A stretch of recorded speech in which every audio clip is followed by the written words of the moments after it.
Oh, there's the notice. Hey, you need to go live. Huh. We're a couple minutes late, but we're here. We are live. Hello, everybody. Come on in. Come on in. Sorry, we're just opening the doors now. Come on in. There's plenty of room. I think I've got refreshments in the back of the hall. We changed out the Cheetos. Finally. That's and we got fresh roast today. Fresh roast. Yes. Actually, I've got hazelnut, so it's all good. Come on in, everybody. I see you out there looking at us in the hallway. There you are, right there. Come on in. Come on in. We are winging it today. We're going to have people popping in and out, talking about their campaigns and having a lot of fun. It is the Breakfast Buzz. Welcome to Indie Volt. Welcome, Indie Volt radio listeners. Hello. We interrupt your regularly scheduled dance program of dance music to bring you some talk. Come on in. We see you out there. How you doing? The chat is open. The chat is open, and it looks like there's nobody here. Come on, I know you can come in. We're just waiting. We might be a little late, but we are here, and I am officially public. Boom, on Facebook. We are on Facebook. We're on YouTube. We are on Indie Volt Radio. Come on in, everybody. Come on in and let us regale you with stories of might and merriment. We just call it nitwittery here. High quality nitwittery. High quality nitwittery. We just don't give any kind of nitwittery out here. You can't survive without getting high quality nitwittery. You can't be in this business without dealing with high quality. Yeah. There we go, folks. We're running the opening. Hang on as soon as I find it. I know it's here. I think it's there. Wait a minute. Is this it? Oh, I think this is it. I picked the wrong week to quit sniffing glue. No, that's not it. But that is appropriate, though. Yeah, that is the type of nitwittery that you're going to get here. Yeah. Hang on, everybody.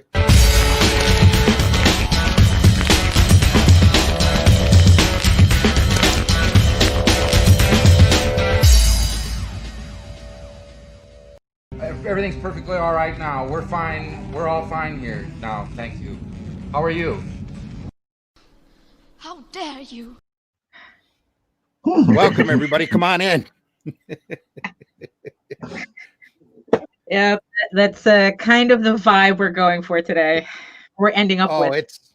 We're running by the seat of our pants. We're going to have hopefully we're going to have a lot of guests pop in and out, talk about their projects, tell us what they're doing, what's going on. We'll catch up with folks, and we'll see. There's lots to do, lots to talk about, hopefully. If not, we'll just make stuff up. Yeah, exactly. We're good at that.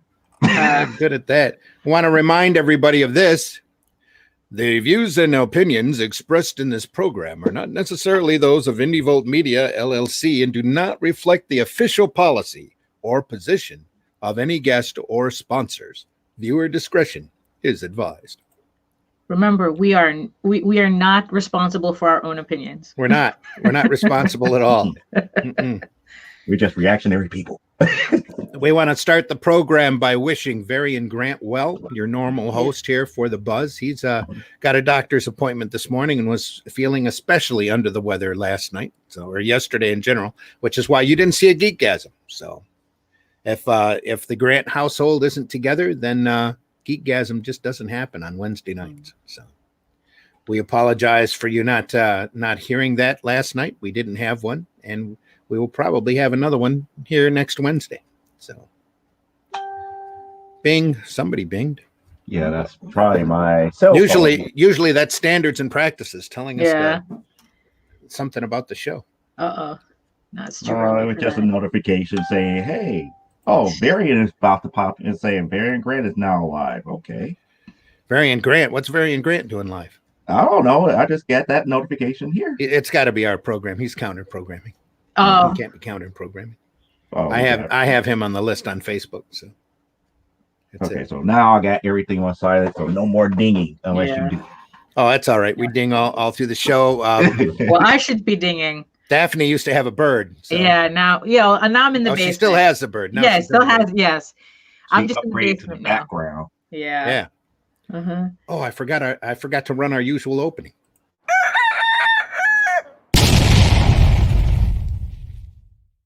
That's what I was looking for. There we go. Yeah, there we Now, go. now it's official. Now it's Now official. we've started. Come on in, everybody.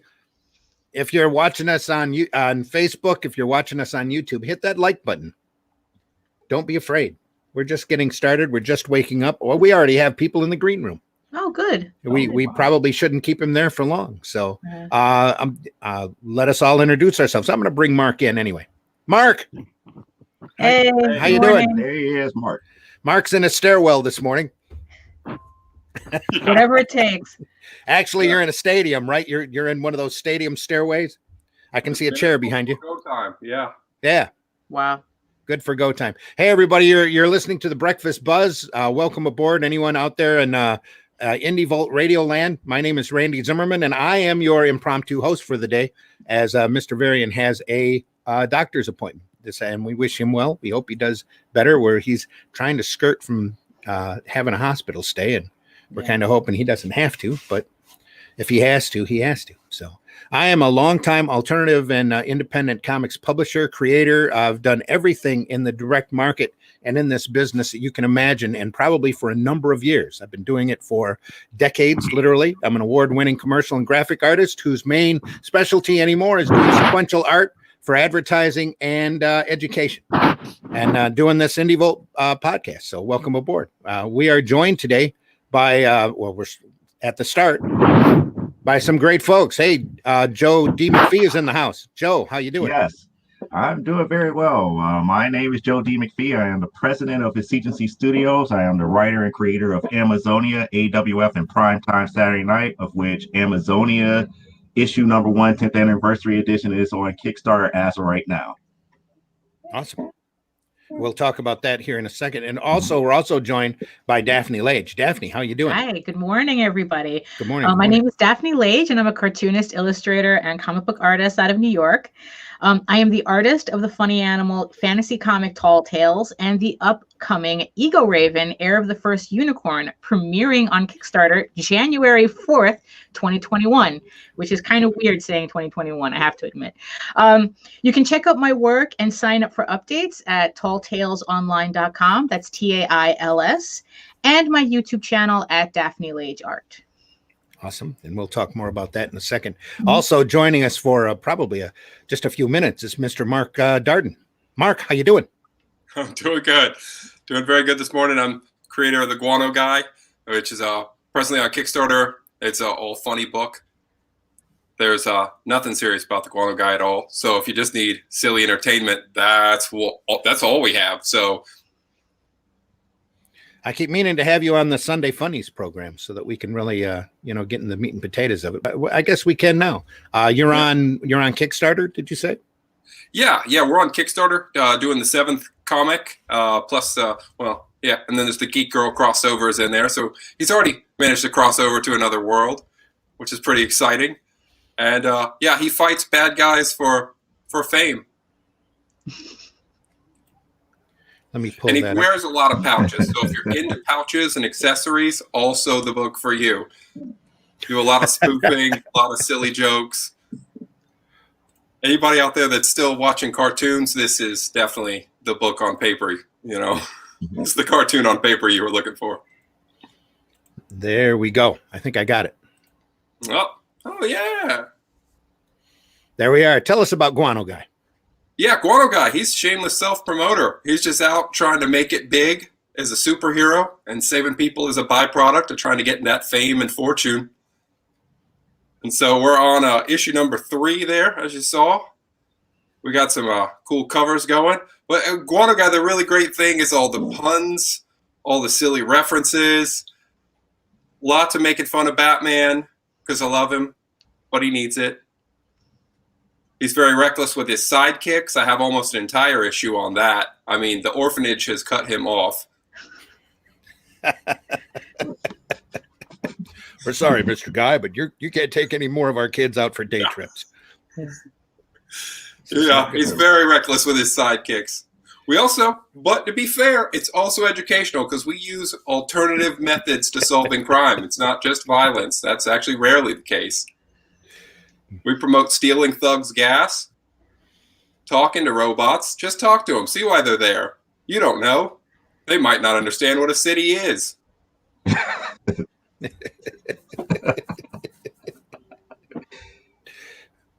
You never know. You never know. And you've got a crossover with Geek Girl. Yep, we got the crossover with Geek Girl. Guano Guy and Mr. Marvelous Man considered joining the team, but Guano Guy was against it because they were helping people without getting cash up front. So if it don't pay, no way. yeah, no. I got rent, man. Yeah, got rent. Well, you know. Oh yeah. Now this true aspect of hero for that hire. image here. I mean, we got puppets battling puppets. We got interviews with dudes in egg costumes. Somebody's capturing old lions. I mean, there's all kinds of ridiculous stuff going on in this book. You never know what's going to happen. We cover the gambit. Mr. Marvelous Man. Yep.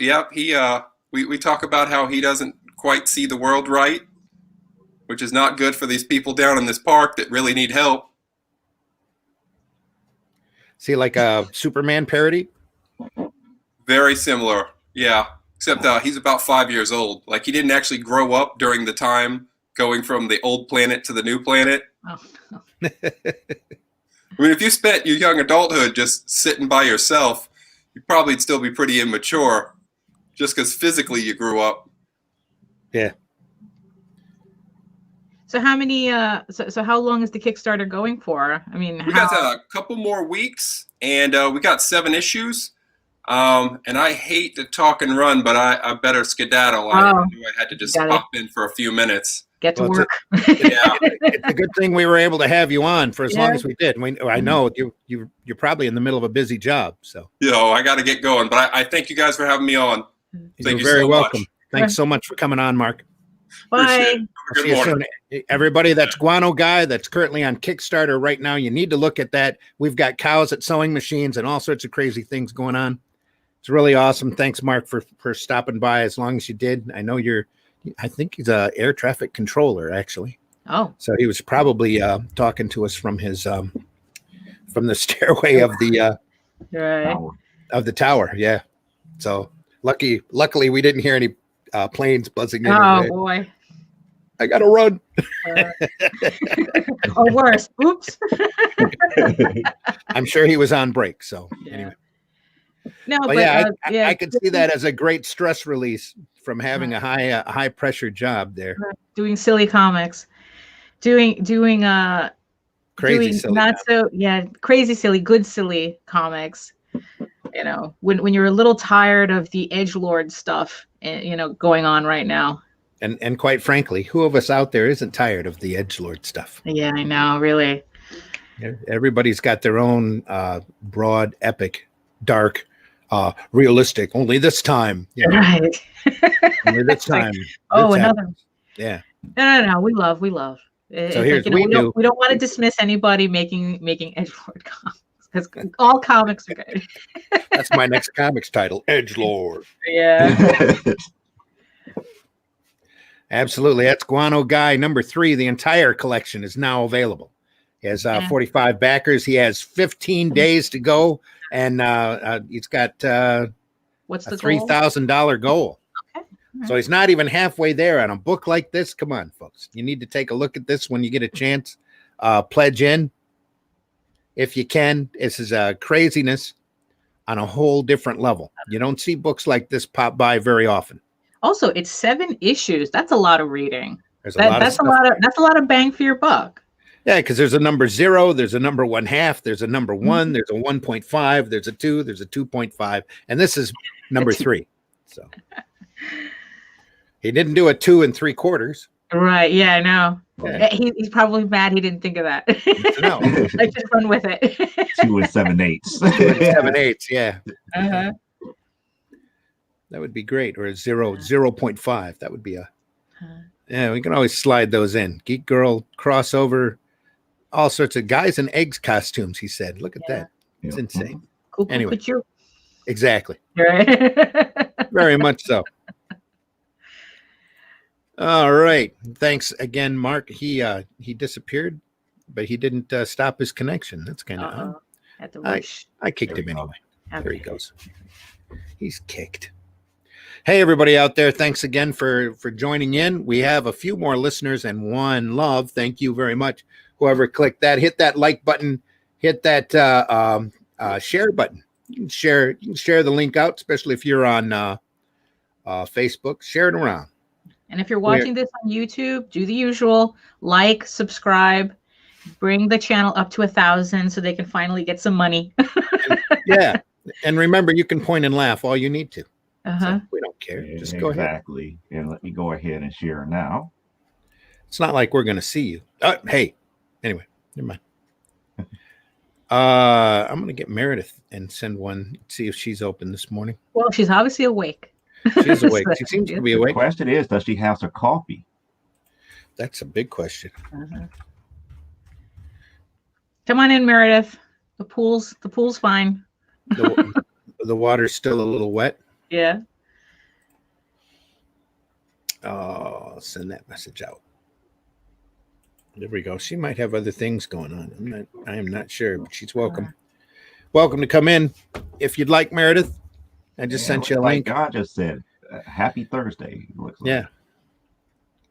Oh my God. Good. Mark Darden. Isn't it like the butt crack at dawn where you are? Well, it could be, but he's probably working late. Yeah. So it's actually the middle of the afternoon where Marv E is. Marv E Artwork. Hey, how are you today?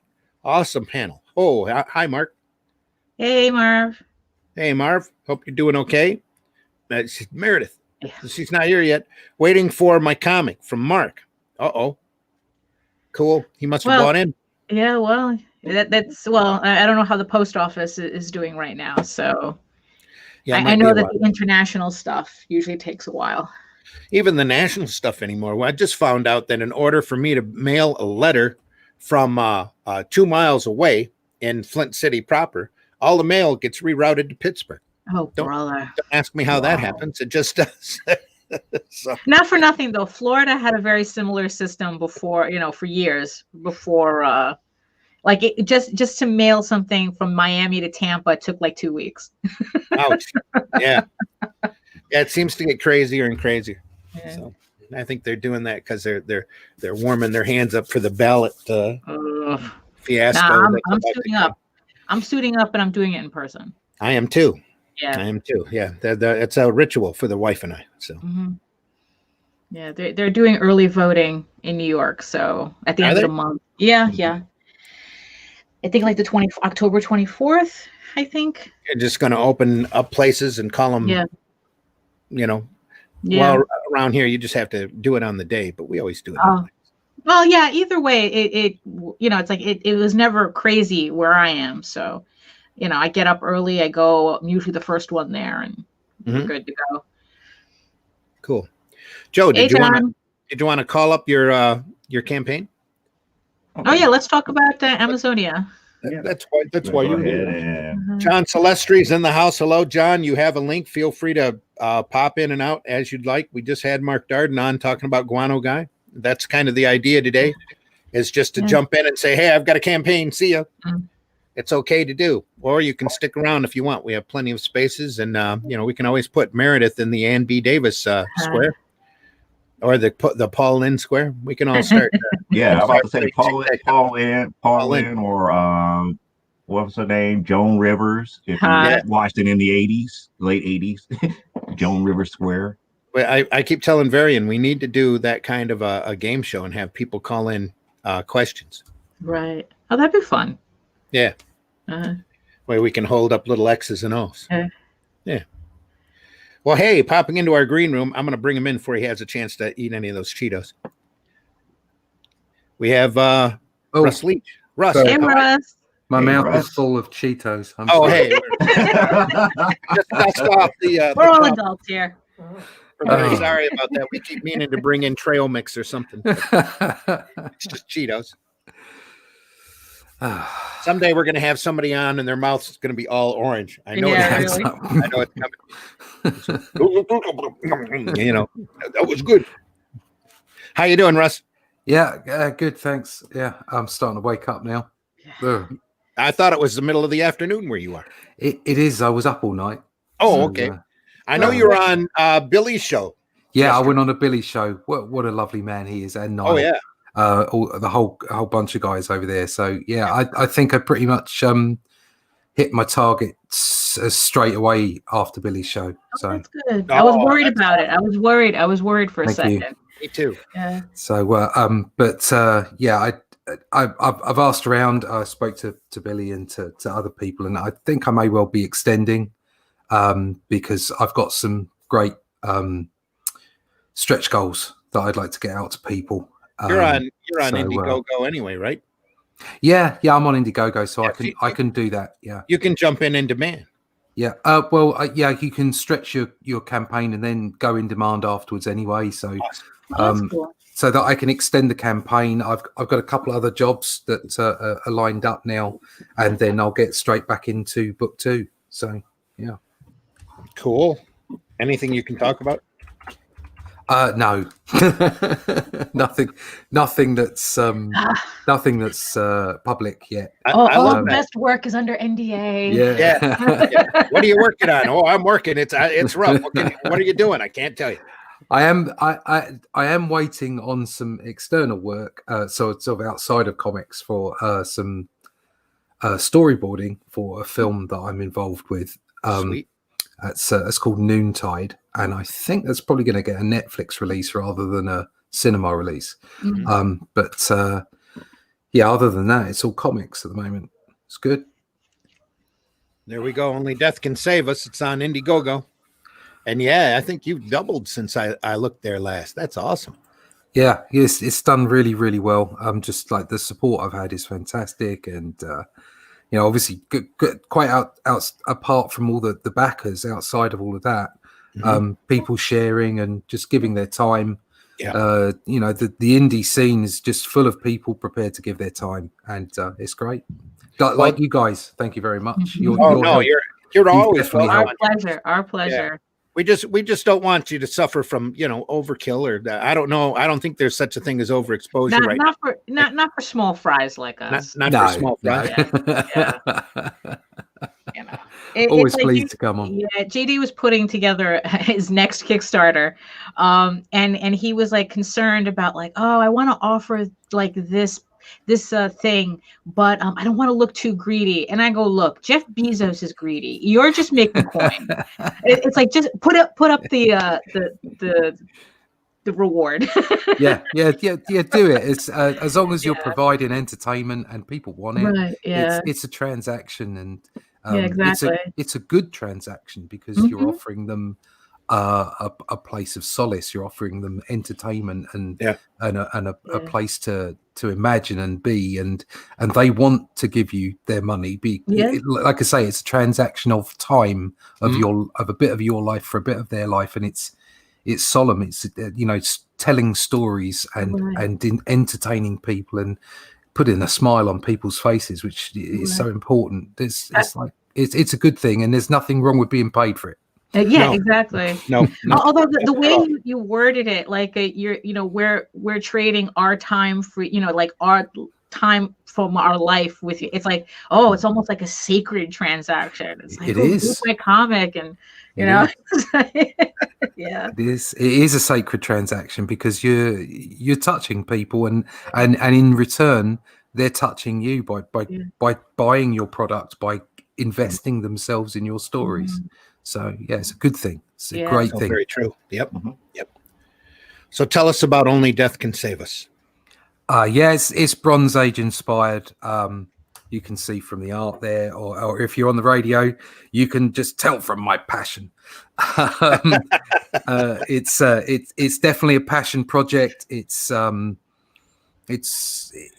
inspired by the artists and writers of the 70s and 80s, so like out of the Silver Age into the Bronze Age, a little bit of the 90s thrown in, and I think what's really what it's about is simple storytelling that doesn't kind of talk down to anybody, so it's all ages, but at the same time, if you want to take it deeper, there's cosmic a backdrop to it, so there's lots of science fiction and fantasy, but there's the interaction between the key players, so there's there's relational aspects to it, how death becomes more human over time, and so it delves into real subject matter, but it's about the fun action story. That's what it's mostly about. Well, and just looking at the campaign, you can tell it's a lot of fun. And there's a lot of Kirby influence. Like I said before, Dave Gibbons has got a big influence, I think, on your style. Joe Sinot's clean inking work is really evident there. There's even a little bit of Kirby crackle. I see that in the corner. Yeah. There's plenty of Kirby crackle throughout the whole book. There we go. And you said Death becomes more human with his relationships. Yeah, he's when you first meet him here, listening to The Departed, he's kind of removed. He's bored. Been there for a long time, he kind of becomes friends with Chrissy. Not just it doesn't just become a problem to fix. Mm-hmm. So it's amazing. The way you draw emotion off of that skull. That is Death's face. That's not easy to do. No, it's trying to get that balance between, because obviously I don't, the drawings I put together are not realistic, they're cartoony, but trying to have that basis in reality, so keeping things really solid and real, but at the same time having that fluidity of cartooning, and being able to shape his face, even though it's effectively a kind of a mask. It's not, it isn't what you think he is. He's been mistakenly identified over the eons, and I'll be delving more into that as the story continues. That's cool. It's just fantastic looking. I can't wait to read it. I hope I live up to the expectations. No, if those pages that are up there are are indicative of anything, is that this is a top-notch work. I mean, because it's like those 2 pages where Death is talking to Chrissy and getting the story from her, and and first he's bored, and then to see like the way he emotionally changes through the conversation, those are the pages that got me. Right. Those are the pages that it's like you have some beautiful action scenes, but it's this page where it's like he's talking to the girl and he's like, wait, what? What's your story? Like finally his interest is piqued, and it's like, that I'm invested. Well, I'm glad that came over that way. The dialogue has been polished by Rick Hoskin, and he's making a difference. So it's all got to go off to Tim, the editor, next week, and a few beta readers to get some input, and then it's just down to putting it together. I'm hopefully finishing off the inks next month. I have to, because I've got to start the colors next month. So I was aiming for a November print date. It's looking potential that I could still do that, which is good. But I've got room, because I'm delivering in January, right.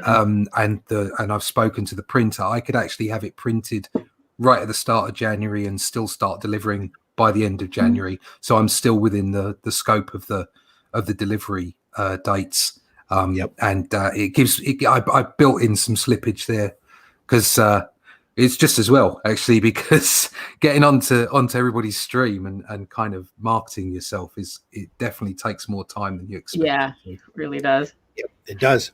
And it's good to have that cushion in there too. I'm sorry. Now it's like you mentioned that you had like you have like people editing and then beta readers, and then it's like how many people in total are working on this book? Because like sometimes we forget that that a lot of these books are a team effort. Like we're so used to hearing about people like, I have to wear all the hats, I have to do this. It's just like a one-man band type of thing, and and then you have a team working with you? Like how many people do you think, is there in total? With the support team is 2, and that's the editor and the dialogue scripter. Everything else is me. Okay. So You're still wearing a lot of hats. I'm still wearing a lot of hats. Yeah. Although Rick may well get more involved in the writing with me, which will be very helpful, and I'll be able to learn a lot from him. And if Tim can continue editing, that would be great. But if not, I have other editors in the wings waiting to work with me. So I can keep that. I can keep that sort of level of the quality of on the dialogue side and on the editing side. I can keep that quality at the same level. Cool. And again, for our radio listeners, we are talking to Russ Leach. His campaign is on Indiegogo. It is Only Death Can Save Us, a Bronze Age inspired cosmic fantasy romp. So feel free to look that up and buy in. So it's going to be 80 plus pages, perfect bound, full color, with a 60-page story at least. Right, Russ? Are you adding more pages to that? If I get the support that would be pushing it in that direction, there's a 5-page backup story ready to go as well. So along with concept art and a character gallery. Is printing this in hardcover like a option, or is that something you're thinking about, or depending? What I mentioned it before. What I'd like to do is do the 4 books, do the 4-book arc, and then come back a bigger size and do a black and white hardback, a compendium of all 4 books. That would be the dream if people were, if I had an audience for it. Right. Well, yeah, keep getting around to different podcasts and getting shown off. You'll build up that audience. That's for sure. I'm aiming midterm. My aim is to get an audience of 500. If I can do that, it's my job. So there you go. That's all I need. Yep. I have 129 backers now. So I'm stunned. It's brilliant. Absolutely brilliant. Yeah. Well, make sure you keep offering the previous prints, the more books that you do, so everybody can catch up on the story. Yeah, I will definitely be printing more than I need. I think I've got to. I saw this from a business perspective. I see that you're not necessarily going to make profit on your first year, like you do in a business, or your first book. You've got to see it as a progress. I imagined that I would be able to go on to book 2, book 3, book 4. And of course, doing that, you're going to need to have extra prints so that you can offer them as bundles. Fortunately, once you add on, it's like it's obviously an outlay to have the first 200 done. But when you add on another 100, it's negligible. Yeah. Really. So you might as well do it and store them if you can. Yeah, that's the weird thing about printing. It's like once you get past a certain threshold, then it's like, what's another 500 books? Yeah, it's bizarre. Yeah. Yeah, but this artwork is I'm actually pretty glad that you're going to print a black and white version, because not knocking the color, the colors on this is spectacular, but to really get a sense of that black and white line work though. Yeah, but that's gourmet. The books the books that really inspired me were reprints of 60s and 70s Fantastic Four. Oh yeah. With John Buscema and Joe Sinnott, and I kind of see that as a perfect moment in time. That's not to say I don't appreciate so many other styles from the period and since, but there's just something perfect about it. There's probably a lot of my own nostalgia locked up in that, but it's definitely something that drives me. Yeah, like I'm into a lot of the Savage Sword of Conan stuff. Yeah. So yeah. So it's like I said, to see that line work in black and white, it's just perfect. Yeah. Yeah.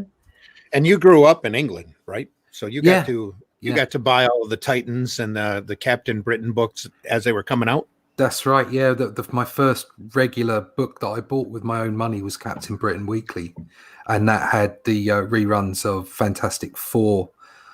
I think it did start off with very late Kirby, and then went into John Buscema. But obviously, it was all Sinnott, so it had this constant look to it because Sinnott was just a genius. Chris Blindmark, Yeah. And so it didn't matter who was underneath him. He managed to still give it that same feel. Right. But Buscema's work is my personal favorite. But then on top of that, there was Buscema and Palmer with doing. They had Avengers reruns. They had Doctor Strange. So I don't know if Ditko was on that, but possibly some Gene Colan as well. And there's got the vampire stuff, the Dracula stuff. I loved that. And Nick Fury, Agent of S.H.I.E.L.D. to Steranko, and then moving up into Starlin and Remitter on some Spider-Man as well, and just classic stuff. Absolutely.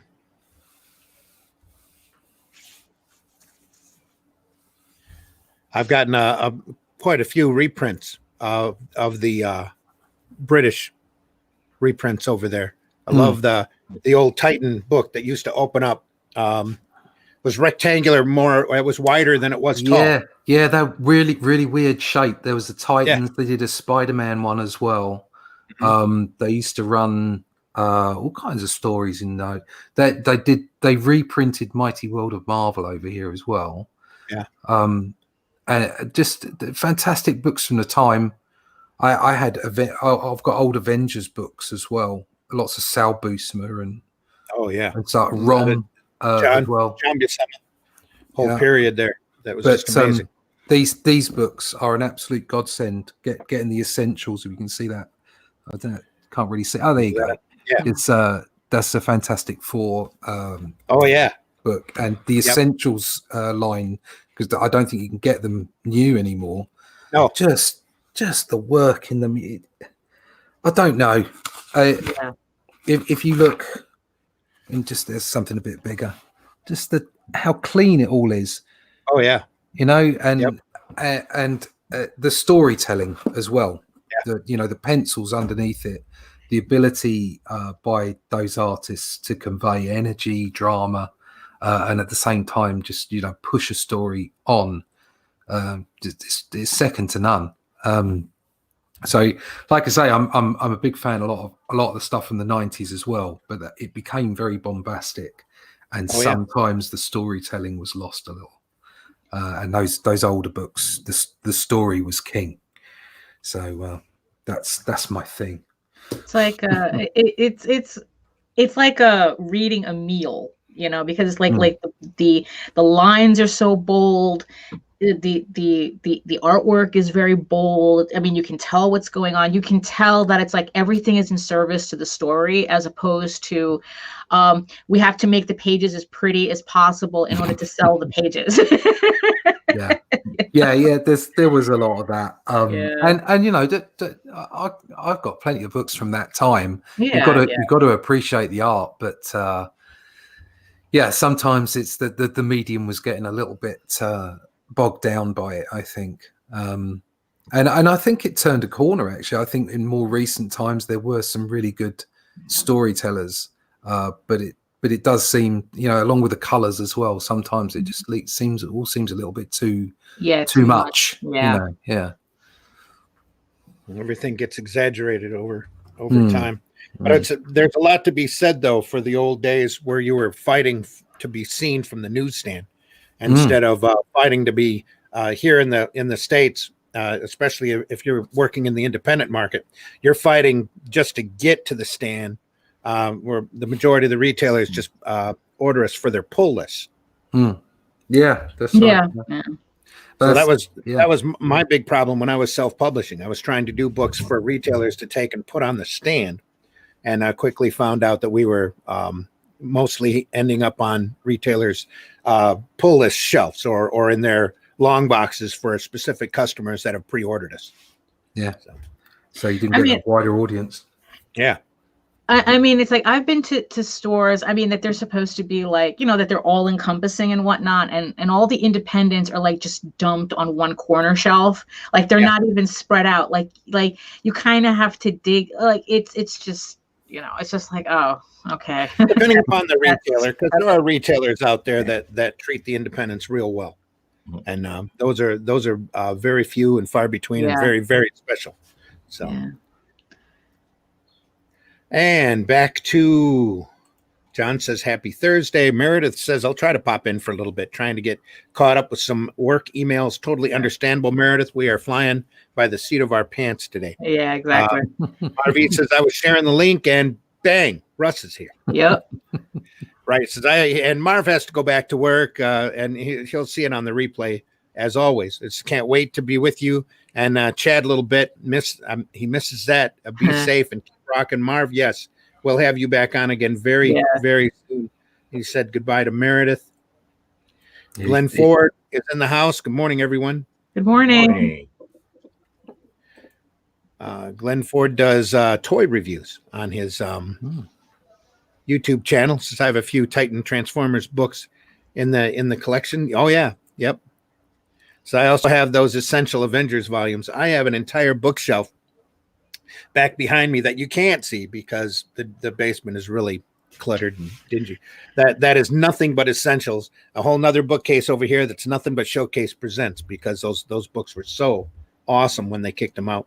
Yeah. Even the titles that you didn't care for, especially when they first came through, picked them up, and you go through and you read them and you realize just how great they are. They're just incredible books. I'm really surprised that Marvel doesn't continue making those. I mean, they must be incredibly cheap to make.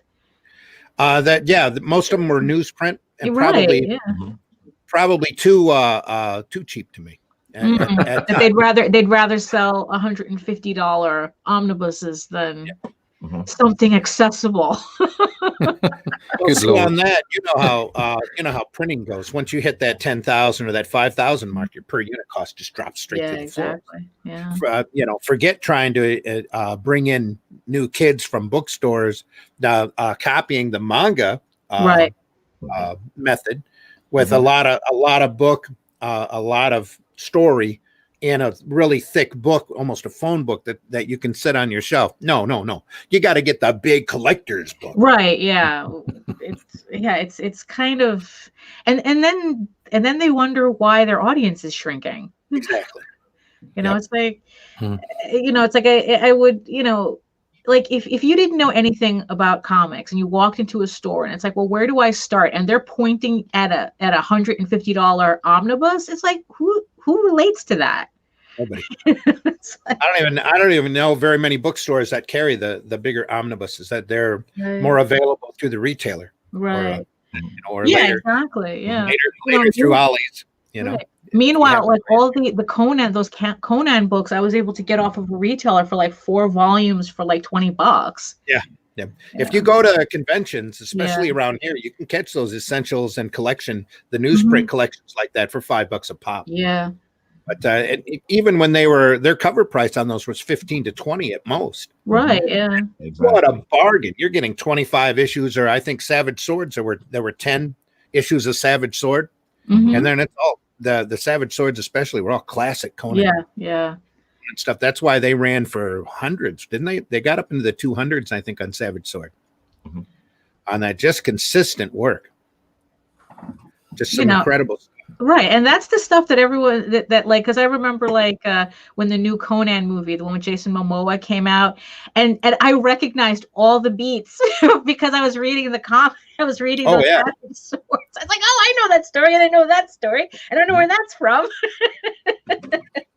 Yeah, it's like that with the Solomon Kane movie that was out. It's like, they took that from here and that from this, and it's like 2 or 3 different stories all put together. Dave the Supreme's in the house. Good morning, everyone. Good morning, Dave. Good morning, Dave.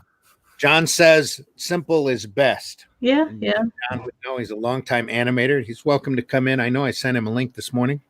Glenn Ford again says the essentials and showcases were amazing. Yes, they were. You don't see those out often enough. And You don't see them like what you were saying. It's like they just got tired of trying to deal with newsprint at all. And you don't even see that they stopped the 100-page spectaculars DC did from the Walmart stores, which is crazy because I would go and see those displayed at conventions for well over cover price because they were awesome collections and they were really hard to find. You had to know which shelf in your Walmart. It wasn't around the magazines. It was around the Pokemon cards in order to find them. Oh, boy. And it took forever to hunt them down. But once you found them, you were like, well, I don't have this one. I don't have this one. And, you know, I'd go out of there spending $25, $30 easy. And it's not like I go into Walmart very often, but I did for those. Glenn said the essentials are great. Yes, they are. Michael Oden. Good morning, Michael. Good morning. Good morning. Good morning, Michael. You're doing okay. Hope your campaign is doing well. Michael Oden does Elysian Fields. He has a campaign running right now on Indiegogo that's well worth your checking out. Glenn Ford says, I would have loved to get the Amazing Spider-Man and the Werewolf by Night essentials. I think they only kicked out one Werewolf by Night essential. That's Mike Klug, right? Werewolf by Night. Oh yeah, to start with. Yeah, because I remember because the only time that I saw that was when Mike Klug did his own Kickstarter for the oversize of the Werewolf by Night, and it's gorgeous. It's absolutely gorgeous. But it was Kickstarter. It wasn't you can go to your retailer.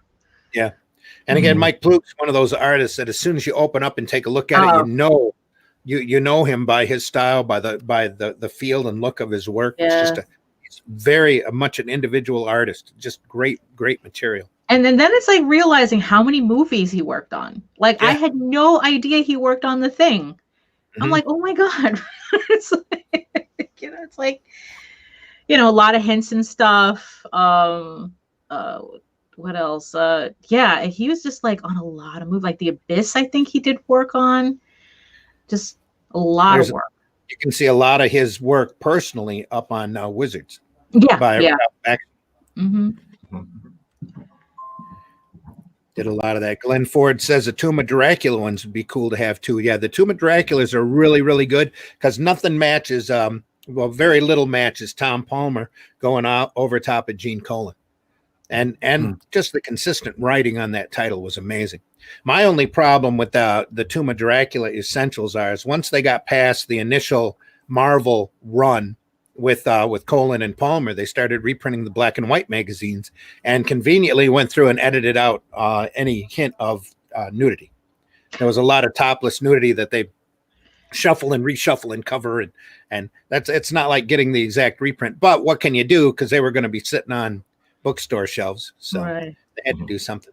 So as somebody who had the pleasure of being able to reprint the James Bond newspaper strip over here for a number of years, you get to know all about having to go through and emphasize the G string a little bit and draw a little top on the girls, because the nudity restrictions in England are completely different from what we deal over here with in the States.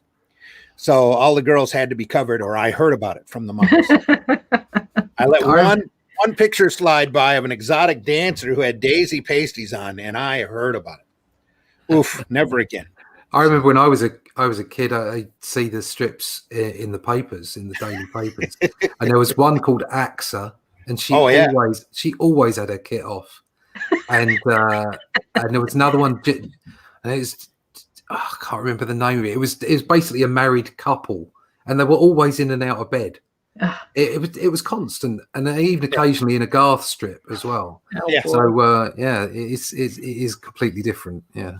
So for all of our younger listeners out there, this is why you want to go through. Well, maybe not our younger listeners, but our younger listeners that are 18 and older. This is why you want to spend an afternoon at a retailer who's been around for a while and dig through those long boxes.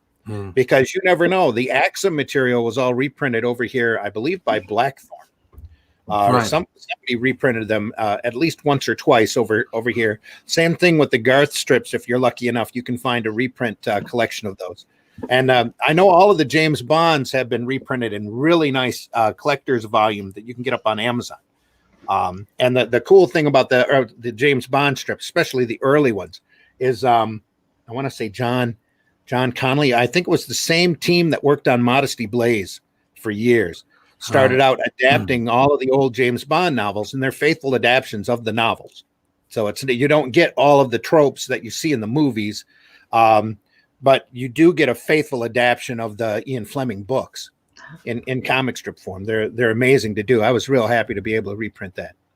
Some of the art on those things as well. It's just it's unbelievable. Like masters. It's just fantastic, and they're knocking them out every day. Really quickly. Yeah, superb. Yeah. Just some incredible stuff. Like I said, the main artist on that early on went on to do Modesty Blaze for a number of years. And if you haven't read the Modesty Blaze strip, that's an amazing strip. That we used to have it over here in the Detroit Free Press. Ran through it like 2 or 3 times during my youth, and I had the chance to print it over here when I did a newspaper that we circulated around our county, but I only had it available to me in Spanish. You take what you can get. So I ended up passing on it. I could have instructed a lot of kids on Spanish, but that's what I do with a lot of French comics. Yeah. I collect a lot of French comics now, so it's like, and I just keep reading them until I start understanding them. Or at least getting the gist of it with the exactly. Yeah, that's the advantage of being shallow. I just look at the pictures, so it doesn't matter what the language.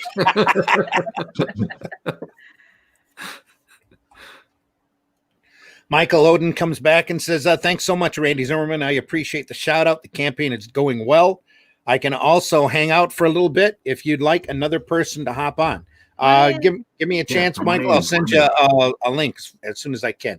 Glenn Ford says, "Who wouldn't love an essential style Eerie or Vampirella books?" Actually, Glenn, if you go out and look, Dynamite reprinted a lot of that material in hardback form, where they printed, I think, 6 issues at once. And I was lucky enough to catch a few retailers that were offering those for like $10 a hit. And I know that they had a clearance at one point. Dynamite did, and I think that especially the Esteban Maroto Vampirella material. Oh man, to see that stuff again and it was reprinted on nice slick paper. They really did a nice package of those, and it's well worth your time to track it down, even if you have to pay cover price for them. They're really good volumes. And the early Eerie and Creepy material is just like a continuation of the EC stuff. The best artists that you can find with the best writers doing some great short story horror work that's just amazing. My big complaint is I don't think they got very far on the Eerie line. I wish they'd have reprinted the entire thing on a cheaper format. If they'd had come out like the Savage Sword collections or the Essentials and Showcase Presents, I'd have bought every last one of those, because there's some great stuff in the Eerie stuff that nobody remembers, like Rook and Johnny Appleseed. I think the name of the strip was. They actually used to do continuing characters in Eerie and then end the story, usually rather violently. And they were just a joy to read. A lot of that stuff, very much a precursor of a lot of the alternative material that you see out there today. Glenn Ford says, "Thanks, Randy. I'll have to look around." Absolutely. I always encourage folks to take an afternoon, especially now, because your retailers really are hurting, especially the long-standing ones. Take a few hours out on a Saturday or Sunday, if you can. Go visit your local retailer and dig into those long boxes way in the back, because it's been a long time since they went through those boxes, and it's been a long time since they priced them. So you're going to catch some really classic stuff at a really inexpensive price, usually. And a lot of that material is really well worth your time. Joe, how you doing? I'm doing very well. I know I haven't said much of anything as of yet, but I'm just waiting for my turn. You can always jump in, Joe. I see you shaking your head a lot, but yeah. Just tell us to be quiet. Shut up, Ross. It's been more of an educational type deal, and I don't want to stop the professor in the middle of his lecture. Yeah, that's true. I don't know. Sometimes you have to stop the professor in the middle of his lecture, or he just rambles on and on and on. That's how that works. This is a passion, as you know. We were talking about that off camera earlier. Exactly. When it gets into your blood, it's there, and it just doesn't go away. So you can talk all day about funny books. So Joe, what are you working on? Oh, I'm working on Amazonia. I got it on shared here. There we go. I got it. Okay, this is relaunching the whole series on Kickstarter, starting from issue number 1. The reason being is that our very first campaign for Amazonia was for issue number 6. And I think it took a lot of people aback because we was doing issue number 6 without doing like the first 5 on Kickstarter. Even though we had a tier where you could get all 6 issues, people always wanted to start from issue number 1. So kind of like as an apology to them, we came out with our 10th anniversary edition because of the simple fact that Amazonia was created back in 2008. So our very first. So it's still a young property. Yeah, it's a very young property, very young. It's not like it's been sitting around for decades. It's like I started publishing this in 2008, and to be quite honest here, I know I showed you this off camera, but that's the very first one.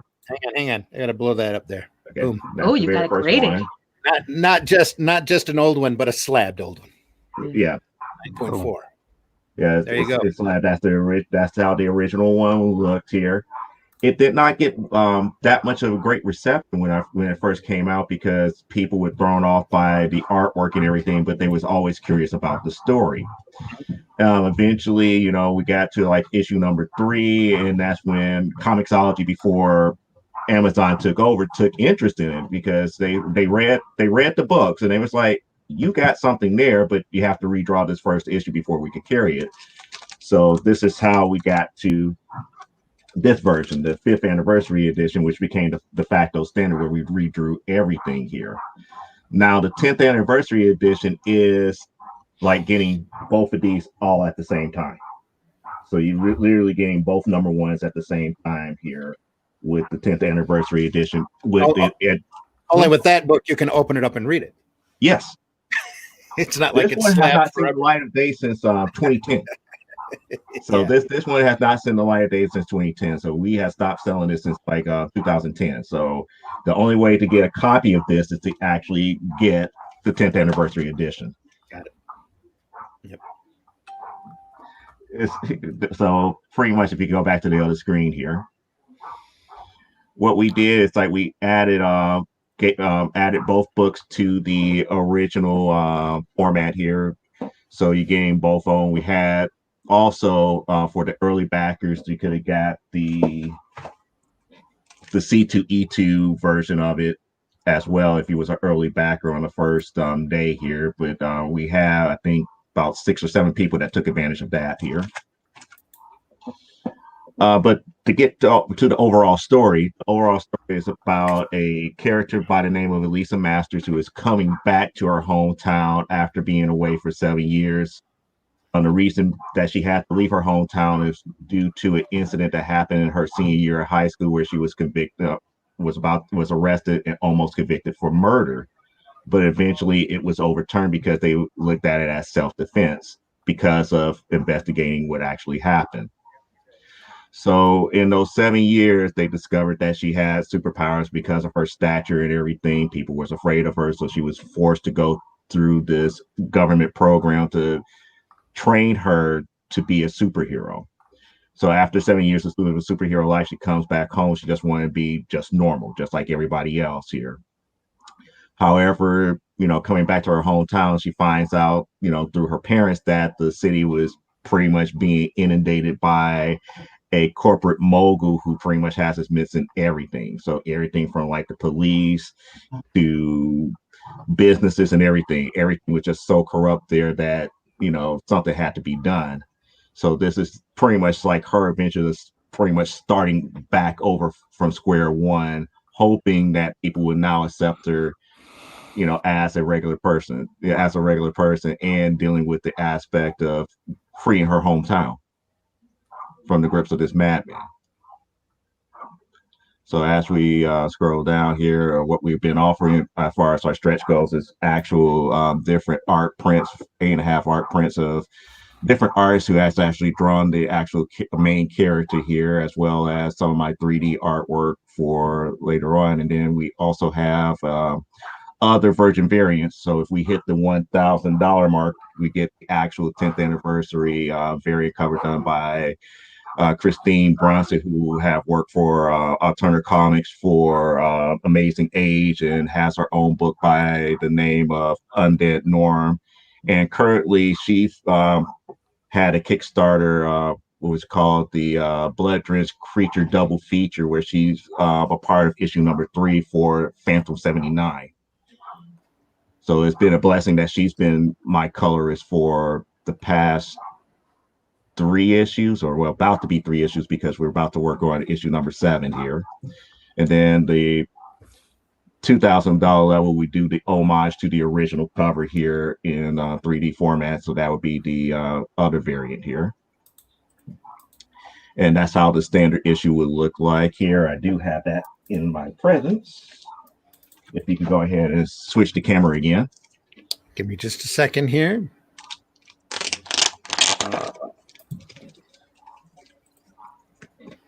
So there we go. We have the actual Look at that one printed here. And the back of it looks exactly like that here. And as I stated, it's pretty much... You might have to describe it for our radio audience.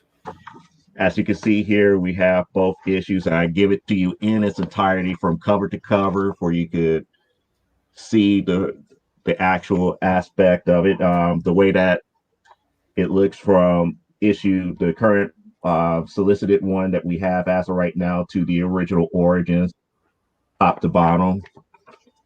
We have extra artwork up in it from Victor Wilkins, who actually did the standard cover for the 10th anniversary edition, as well as other artists like Brianne Goltz, who did actual painted portraits of it, and the actual print version that we have here from Teresa Mazzella, who's over there in Italy, who has done artwork for Winx Club that is being published here in the States.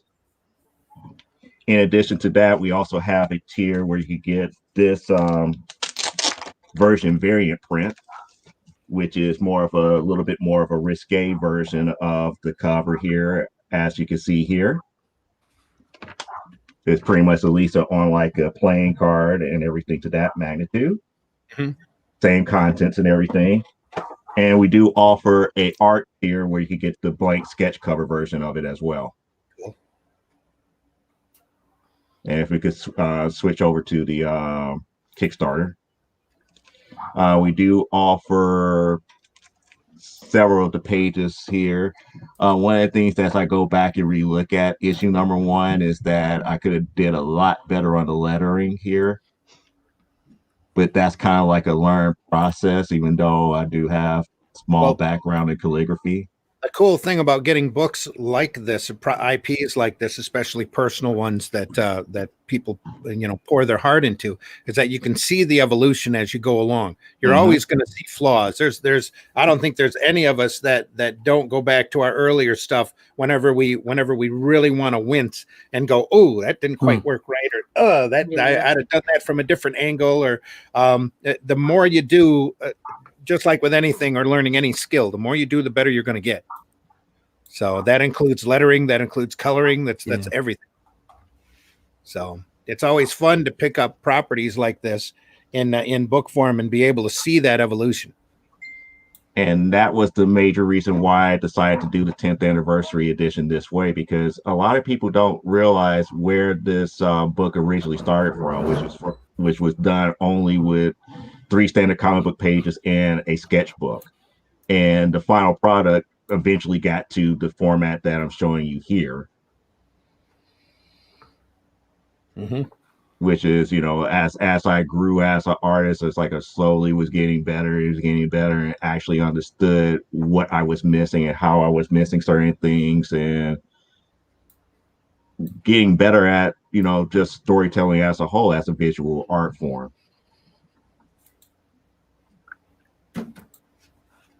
So this is pretty much the whole nitty gritty about it as a whole here. And as I stated before, we're working on issue number 7. So as soon as this one is finished and we fulfill it, I'm planning to redraw issue number 2, which is going to be a remastered edition of issue number 2, to kind of match where we're at right now as far as the artwork is concerned, and I might do the exact same thing. Well, I might not have it both in one issue, but I will be able to but have tiers where you can get both the original version plus the remastered version, where you can see the evolution between the two as well. Have either you, Daphne or Russ, gone through and redrawn your material after it's been printed? I've been tempted, but it's just a lot of work. And especially, I mean, mostly it's mostly lettering that I really want to redo. But when I did my original pages, that was back in the day when we were gluing everything to the artwork. Oh yeah. So, you know, there's only so much tinkering I can do without redrawing the pages. But yeah, I try not to dwell too much on the older work, because it's like, in the end, it's like no matter what, I'm going to be improving anyway.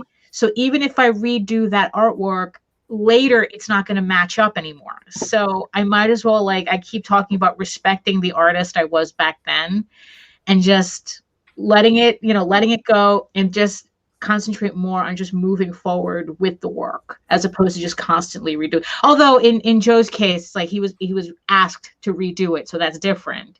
Right. You know, but I still find it interesting that he puts that he puts two issues together, so you can see the evolution. Mm-hmm. But but for me, that's a good thing. Yeah, I got to keep moving. I think that's healthy. I can't, if I dwell too much on the stuff that I've done in the past, I just cringe. Well, I have to admit, I've gone back and redrawn the first two stories that I did. They were short stories, but I went through and redrew them because I loved the story. Didn't particularly care for the art as much, and figured I could do much better on it now. So I've had the pleasure of doing that, and it's really a learning experience to go back through and go, be able to not correct your mistakes, but to be what I did is I took the story, most of the dialogue, and tweaked it here and there, and just completely redrew it. And it was a whole different, not a completely different version of the story, because I really love the hooks on both of them.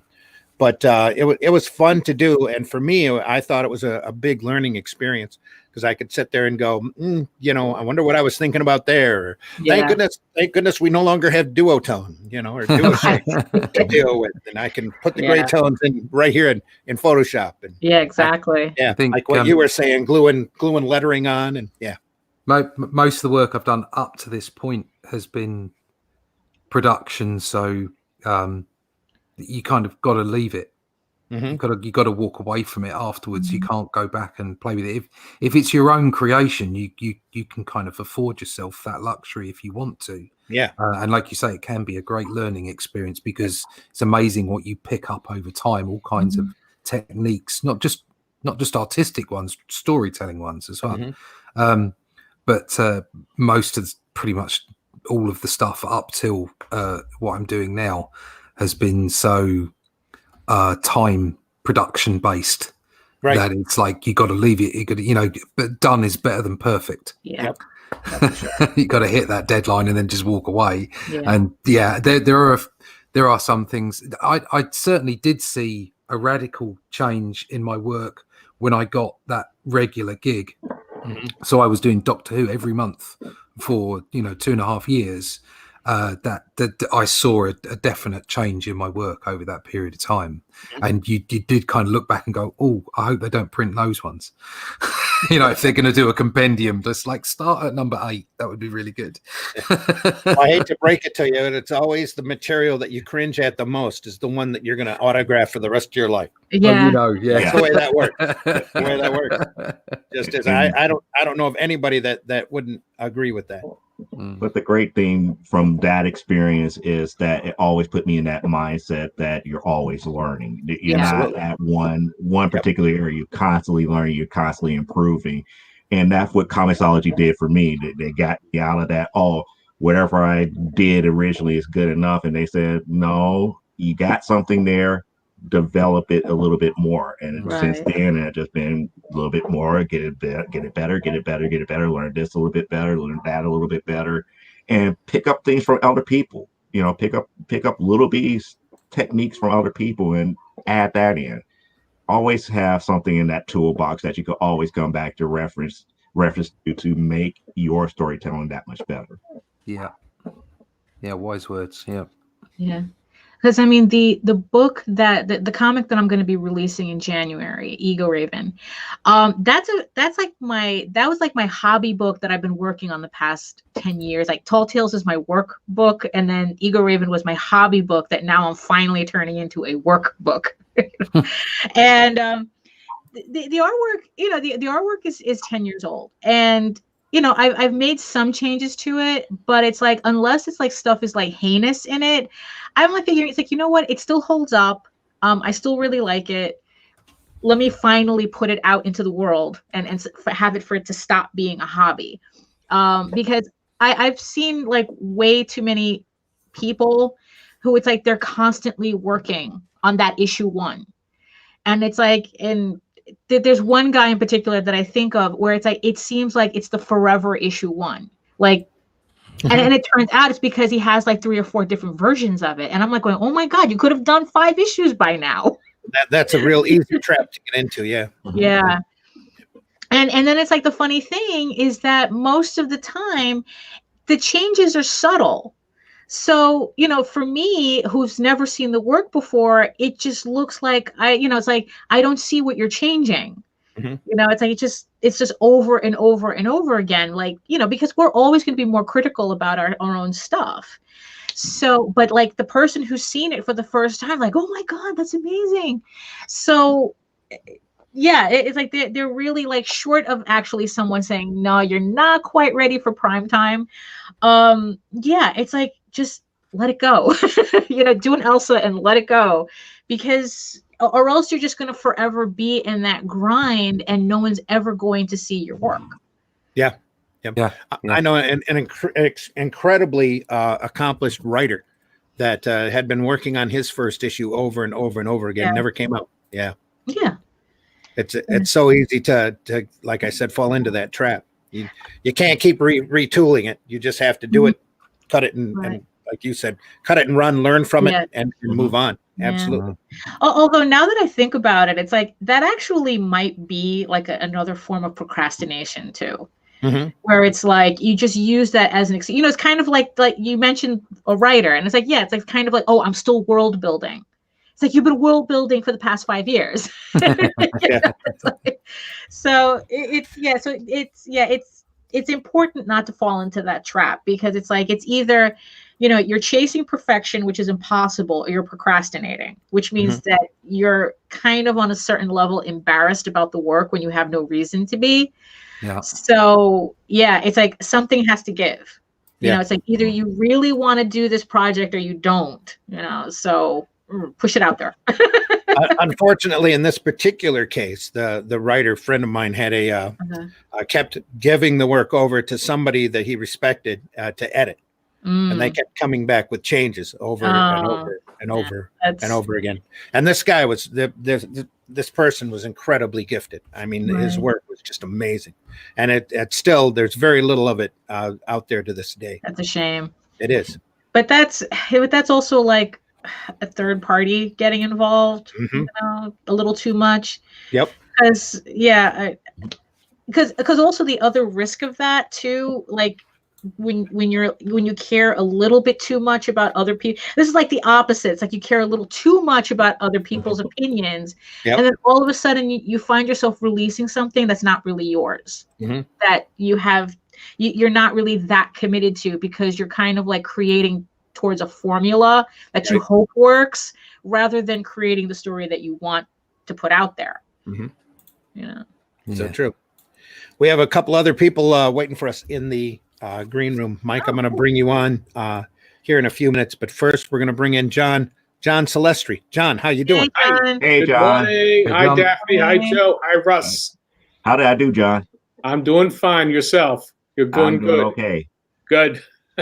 Good to see you. Thanks for coming on, John. John has John the Animator Comics, and he's got campaigns running on both Kickstarter and Indiegogo. Right. So you can't help but see him. All you have to do is go to your favorite crowdfunding platform and type in John the Animator, and boom, there it is. You go. No excuse. No excuse. One or the other. I'm on Macy's and Gimbals of the 1940s. There we go. Yep. But yeah, no, the Indiegogo campaign has got a few hours left to run in its format right now. 17 hours so left. I've got maybe 17 hours. So if you want to support that would be great. Yeah. We've made our goal, but I still would like to pump that up a bit. Well, it's just for those people who want to do, they support Indiegogo campaigns. Mm-hmm. So there's that. Before we go any farther, John, introduce yourself to our radio listeners. Okay, my name is John Celestri, also known as John the Animator or John the Animator Guy. I've been an animator for 45 years. I animated Boba Fett in the Star Wars Holiday Special. I animated on He-Man in She-Ra. I animated on Dragon's Lair and Space Ace, those video games of the 1980s. I've also animated Batman and animated on a Rock and Rule, which is sort of a cult classic film. It's amazing how many people remember it, and also even high school kids today, discover it somewhere and it seems to speak to them. So that's all great. So I'm now doing comic books, and I'm using my own characters aimed at young children, ages from 4 to 12, which is the opening. I call them seedlings. They're the ones, the entry level into comic book reading, and there's not a lot for them. So that's why I've focused on 2 particular series. I've got Mega Moose Comics. That's the character for kids 8 to 12 years old, about a nerd who's who gets a magic feather. He tickles it, he sneezes, and he turns into a minotaur like character, Mega Moose, who has all the powers of the animal kingdom. So he has to deal with surviving in school.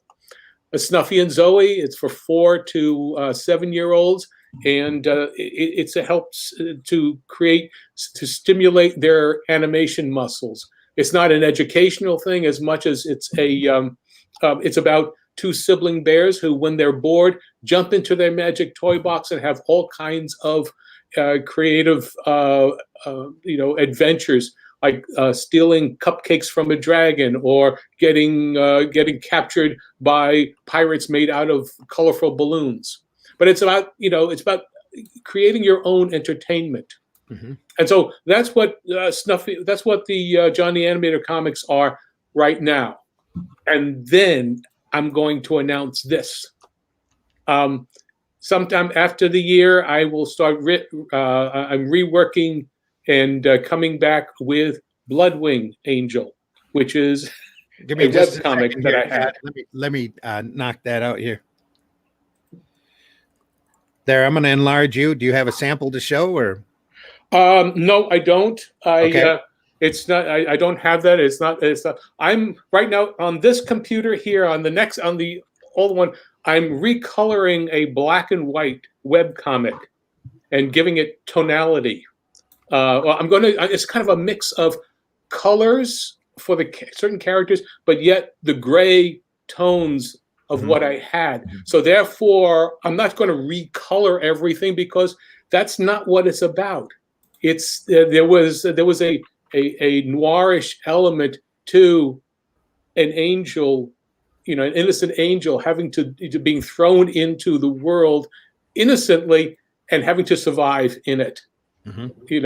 A world full of sinners and monsters and walking dead, and he's got to understand what is it all about. Now, angels are a very interesting thing. Angels are both male and female. So therefore, you have an innocent who is both male and female having to survive in that kind of atmosphere. And there are elements where it's not the world that we know today, because the crux of this all is that he was innocent, and yet he was damned And so therefore a promise between he and she and the creators. And it's based on the book of Job. See, Okay. There's a lot of stuff here. It's aimed at an older goes audience forever. than your current books. Oh yeah, this is much more mature. This is well. I'm an all. I mean, I don't just do cute stuff. Mhm. I am doing thoughtful material, and basically there are going to be images that, because of what crowdfunding is, I'll just have to put some black tape here and there, strategically placed during for the image presentation. But you'll note that it's black tape, and you say, okay, there's some real stuff there. Sure. Anyway, so that's so. But today's what I have, in current is the various levels of comic books here for the family, totally for prepubescent, children. Oh, really, And- they're all ages. I'm sorry? Really, they're all ages. Oh yeah, they're all ages, because it's not about. I mean, you will enjoy as an adult. You will enjoy not the innocence in the sugary way. It's just a fun read. Yeah. Almost like those old classic Harveys from way back when.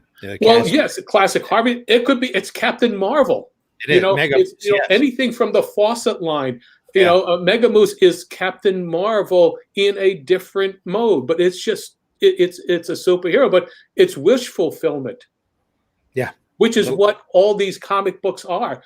So you as an adult can read Snuffy and Zoe and say, "Hey, I'm having fun with this." It's not just, oh, you should not do this, and no. Hey, think of the Our Gang comedies in many ways. They were raucous.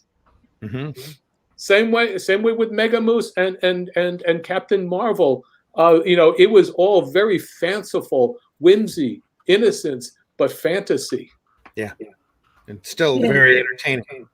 Yeah, that's a big issue that I keep coming across, that people confuse like children, like doing work for children, as dumbing down. And it's kind of funny that you bring up, Our Gang, because like I know that stuff hasn't been on the TV for a while, but I mean, the one thing that I remember vividly about Our Gang is that, these kids weren't dumb. They were just kids. But at the same time, they were capable of the most. I mean, the thing that stands out is like there was one where like they built their own office or something, or a courtroom or something, and they had like all these contraptions imitating, like doors, and it's just like, it's the stuff that as a kid I would do with cardboard, except they had an actual set. But it never occurred to me to question, why couldn't those kids do that? I mean, it was just, they were just kids, but they weren't dumb. Right. And it's like, and nowadays people are like, oh, it's for kids, so it's like stupid almost. No. And it's like, it's infuriating, because it's like technically anybody should be enjoying this, but I don't know. It's like they think, I don't know whether that has something to do with people misunderstanding children in general, or they're just showing their disdain for the material. I can't tell which sometimes. I think it's a hovering aspect. I mean, they're trying to protect kids from the world that they live in. In the old days, I mean, basically, all kids ate dirt. Today, you're not allowed. I mean, literally, you have to protect them from every little thing that could possibly happen to them in your mind. And the world has always been dangerous. But go look at London of the 1700s and tell me that a child going through, right, Russ? Yeah, we were all up chimneys then. It's come on, so we're overprotection. There's overprotecting all the children so that they have no capacity to withstand turmoil. Yeah. When I was a kid, Like when I was very small, I'm pretty sure I remember things like Tom and Jerry comics, that kind of thing for the very youngest. But of course, Tom still got whacked on the noggin by Jerry. But outside of that, when I was 11, I was reading 2000 AD, and there wasn't anything much more subversive than Judge Dredd in 2000 AD, and I wasn't protected from it. What it did was it gave me the opportunity to make my own mind up, to investigate things, and at the age of 11 to actually look into a story and see the subversive nature of it, to appreciate the nuances of politics, I suppose, without actually being bashed over the head with it. I mean, there's this dichotomy. Judge Dredd is a Nazi. Okay. I lived in Thatcher's Britain at the time, and Judge Dredd was a bully boy, but he was the good guy in the strip, and he used to bring the bad guys to justice. So that even at the age of 11, I could see, wow, there's something, life isn't black and white here. There's something going on. And you need that. All ages. All ages doesn't mean talking down. All ages means talking to everybody, and with respect. We could take up an entire podcast talking about 2000 AD. I mean, a whole series of programs, because there was a lot more of that. There was a lot more than Judge Dredd in there that were just amazing, truly timeless comics. Yeah, I mean, the rollerball, I can't remember what they called it. It was like a rollerball. Harlem Heroes. I mean, that was, I can't remember who wrote it. I think, was it Gibbons that drew it? Yeah, Dave Gibbons drew the majority of it, I believe. I think it was Pat Mills that wrote a lot of that. He wrote a lot of that material during that time. Very much a British writer, so not necessarily seeing it from an American perspective, but it still it gave me a peek at other views of the world. I mean, that was a great story in Flesh as well. Just like, that was quite scary, with the giant spiders, and wow. It's all subversive stuff, and it's good for kids. It's like Goosebumps. Goosebumps isn't like 2000 AD. It's a bit calmer, but it's still a bit of a scare. It's still something for kids to get their teeth into. I really enjoy the oddball strip, the strip where you try to describe it to somebody and you get that blank look on their face. Or in the States, if you try to describe curling to somebody. Yeah. It's like, what? With ice and brooms and this thing. It's like, what? Ice? That doesn't make any sense. Ice dirty?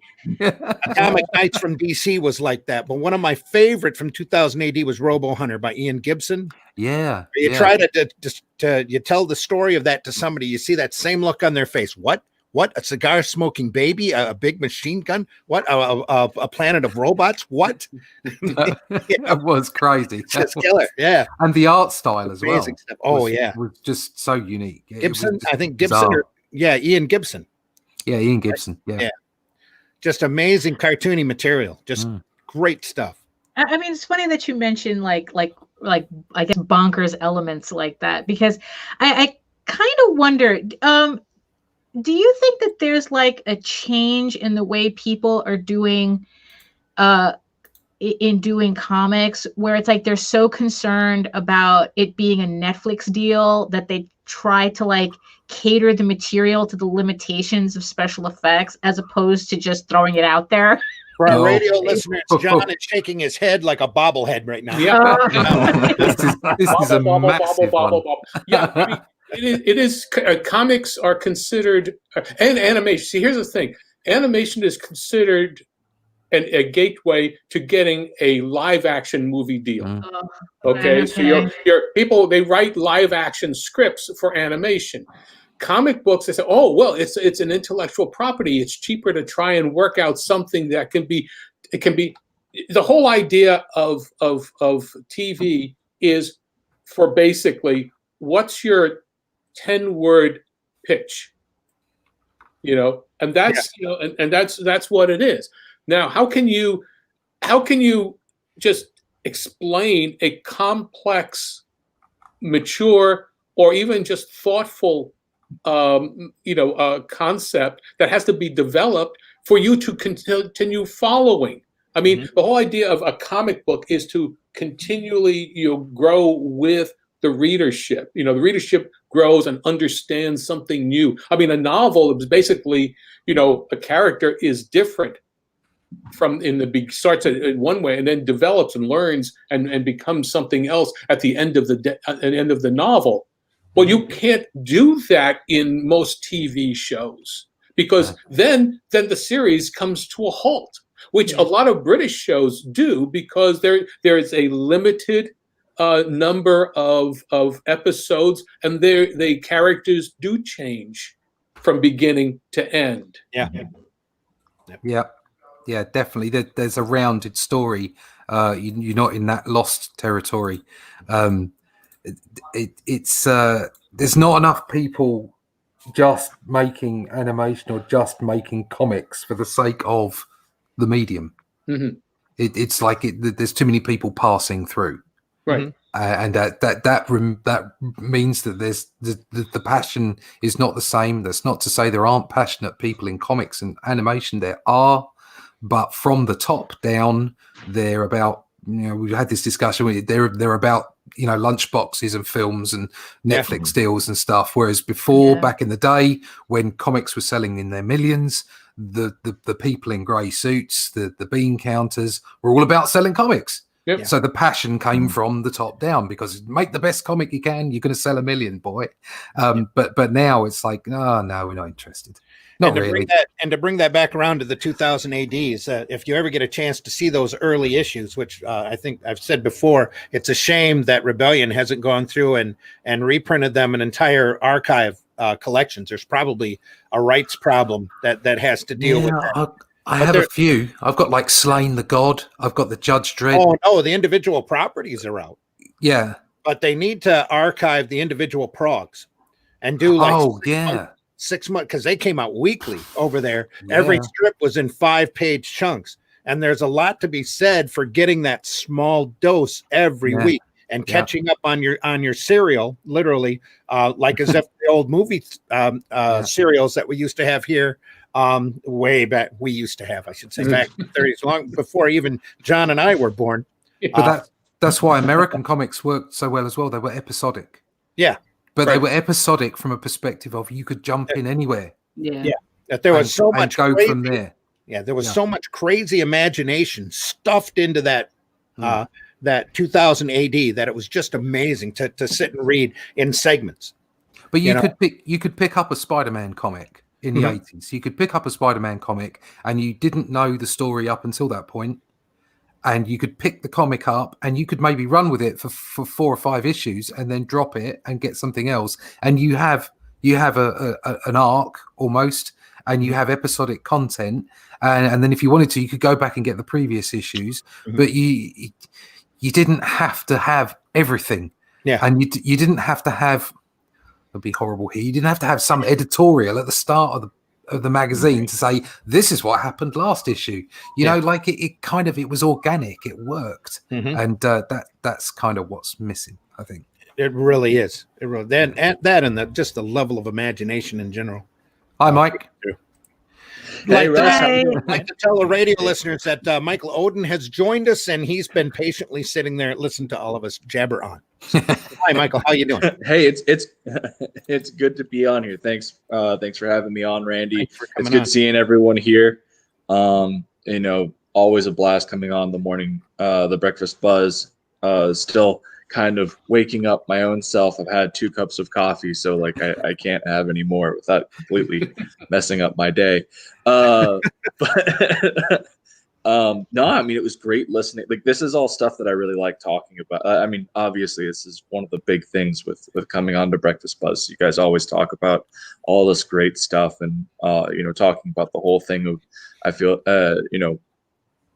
comic creators kind of being disingenuous to the genre to try and get Netflix deals, or you've got a lot of people that will take failed option movie scripts and have them converted to graphic novels and this, that, the other, and as a way to just get that publicity, so that way you can get that Netflix deal, that way you can get that movie deal. And it's just, to me, it's like to me, those kinds of people see comics as nothing more than a storyboard for film, and I feel like that's so wrong. Well, the There's art a form lot. is There's so the art form is so available that it should be. yeah. There absolutely there should be some of that. There can be some of that onto the market, but there's so much Yeah. of the other fun and whimsy that's missing that you just don't see enough of around anymore. Michael, tell us about Elysian Fields, A Pyramid Gambit. Okay. So we did our 0 issue back in I want to say like May, June time frame, and that was kind of the introduction to this universe. And so what we have going on is we go into the Pyramid Gambit, and Achilles, our protagonist, has in complete full throttle in on this this Let me abyssal tournament. interrupt you there just for a second and tell our radio audience what Elysian Fields is before you get into the details of the issue. Fair enough. So Elysian Fields is a tournament book that the whole premise is that every thousand years there is a tournament in the underworld between all the different mythologies, different gods of the dead, and the underworld. And so they have their own champions that are heroes representative of their respective cultures, mythologies, and everything like that. And so these teams of champions compete in an arena that crowns the next ruler of the underworld for the next millennium.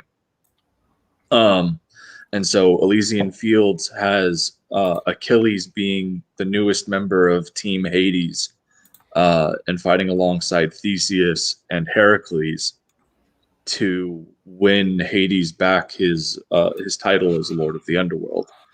And so that's kind of where we pick up here in Pyramid Gambit in the 0 issue. We kind of go from Achilles' journey from death to peace in the afterlife, and then getting into the arena, and then that's where we pick up in Pyramid Gambit. Achilles is in mid fight with his first opponent, Gilgamesh from the Epic of Gilgamesh, and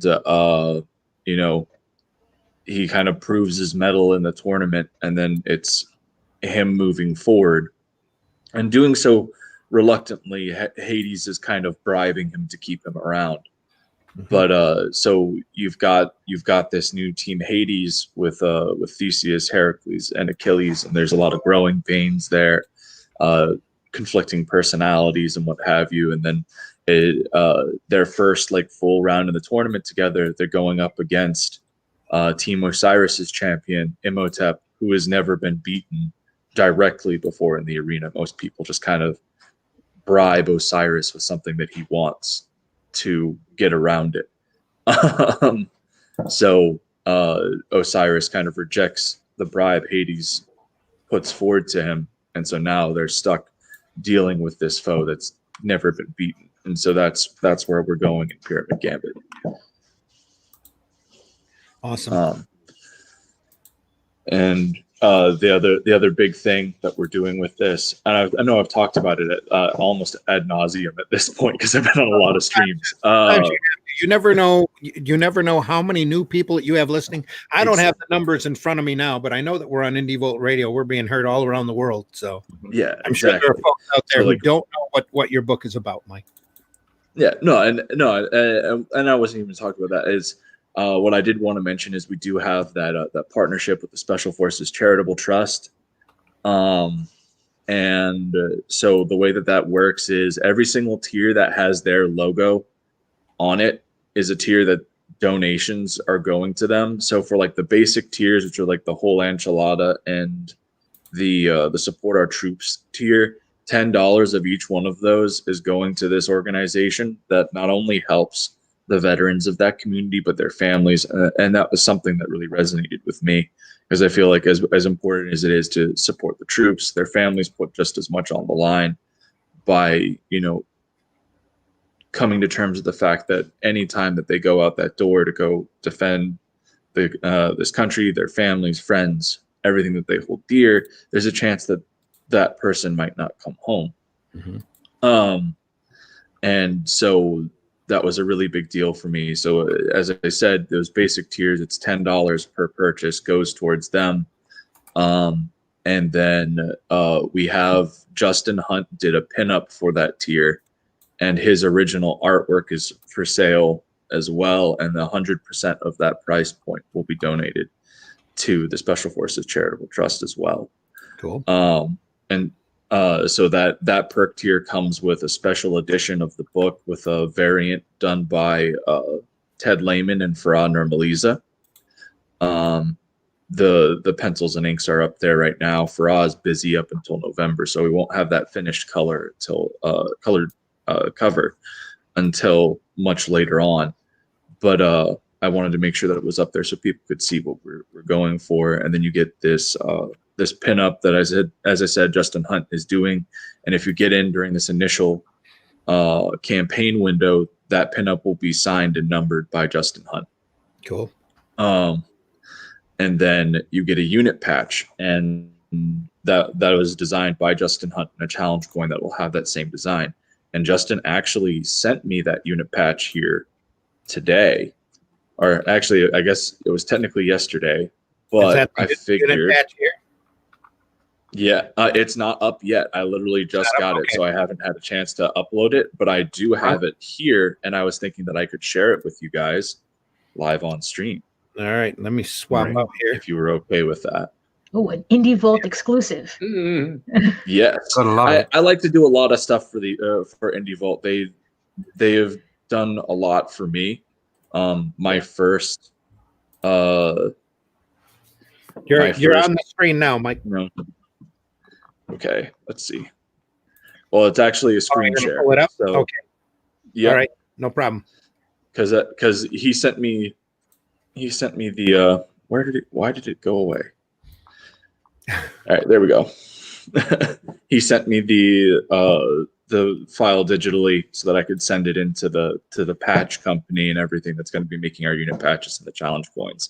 And so it should be there. There we are.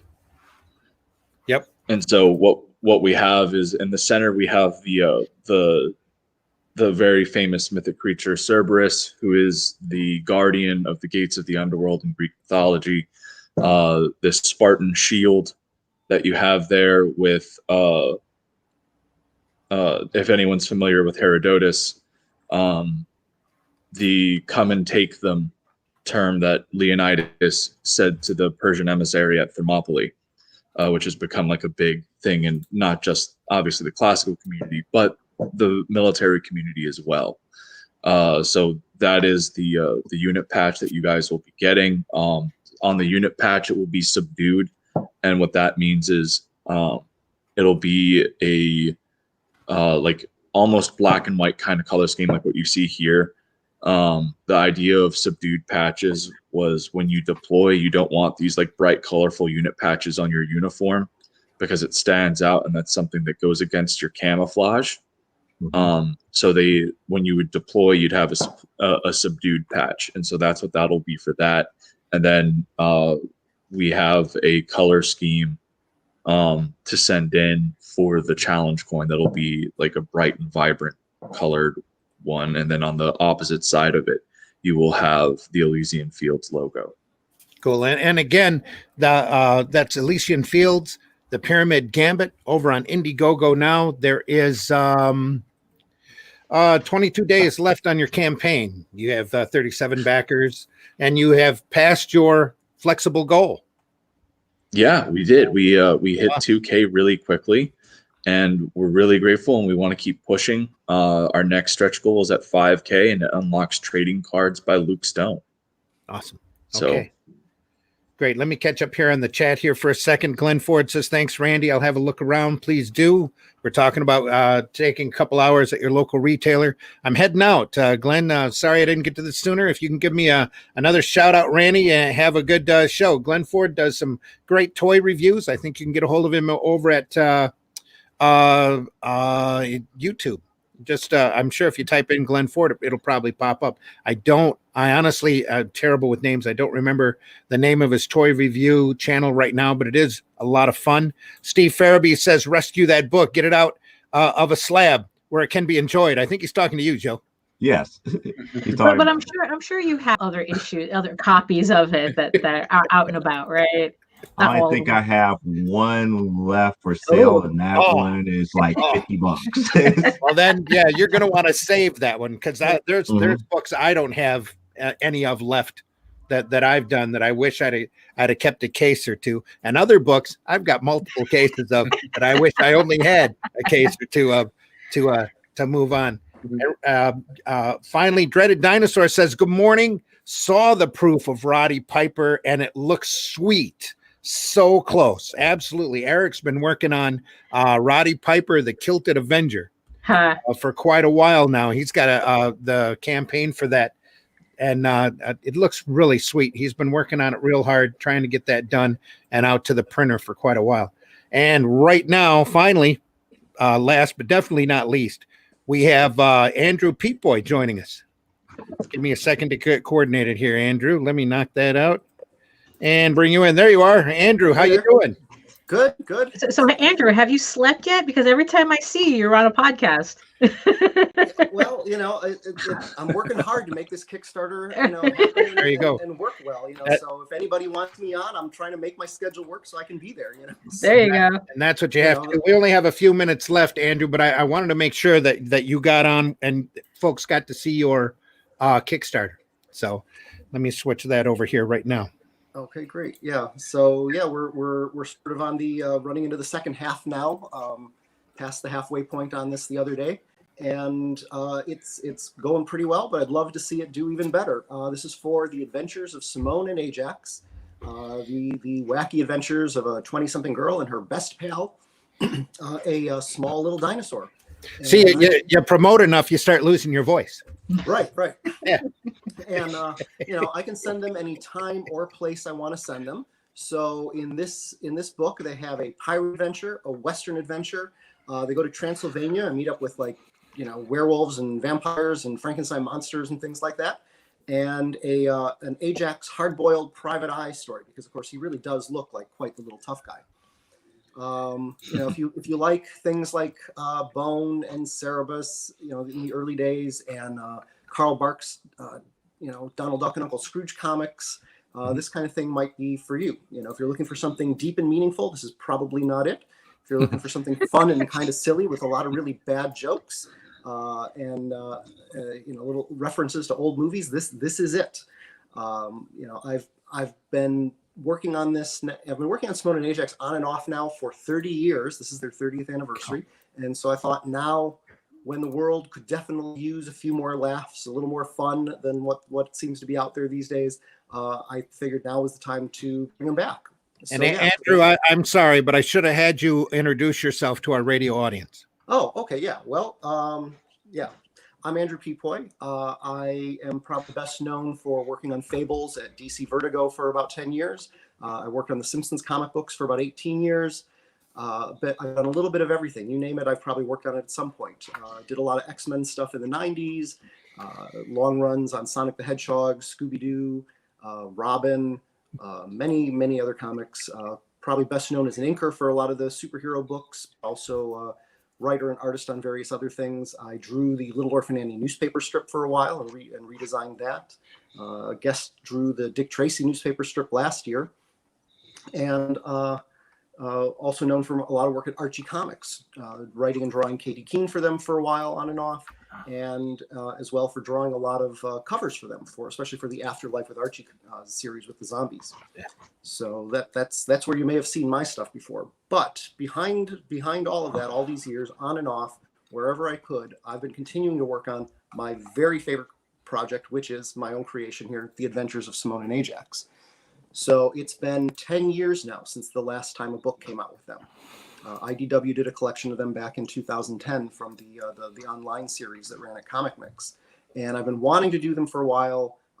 Life and health issues kept me from getting back to this for a while, but now life, despite the pandemic, this is the first year I've really been able to, dive in and get them going. So they're back, and I'm hoping people will check them out on Kickstarter.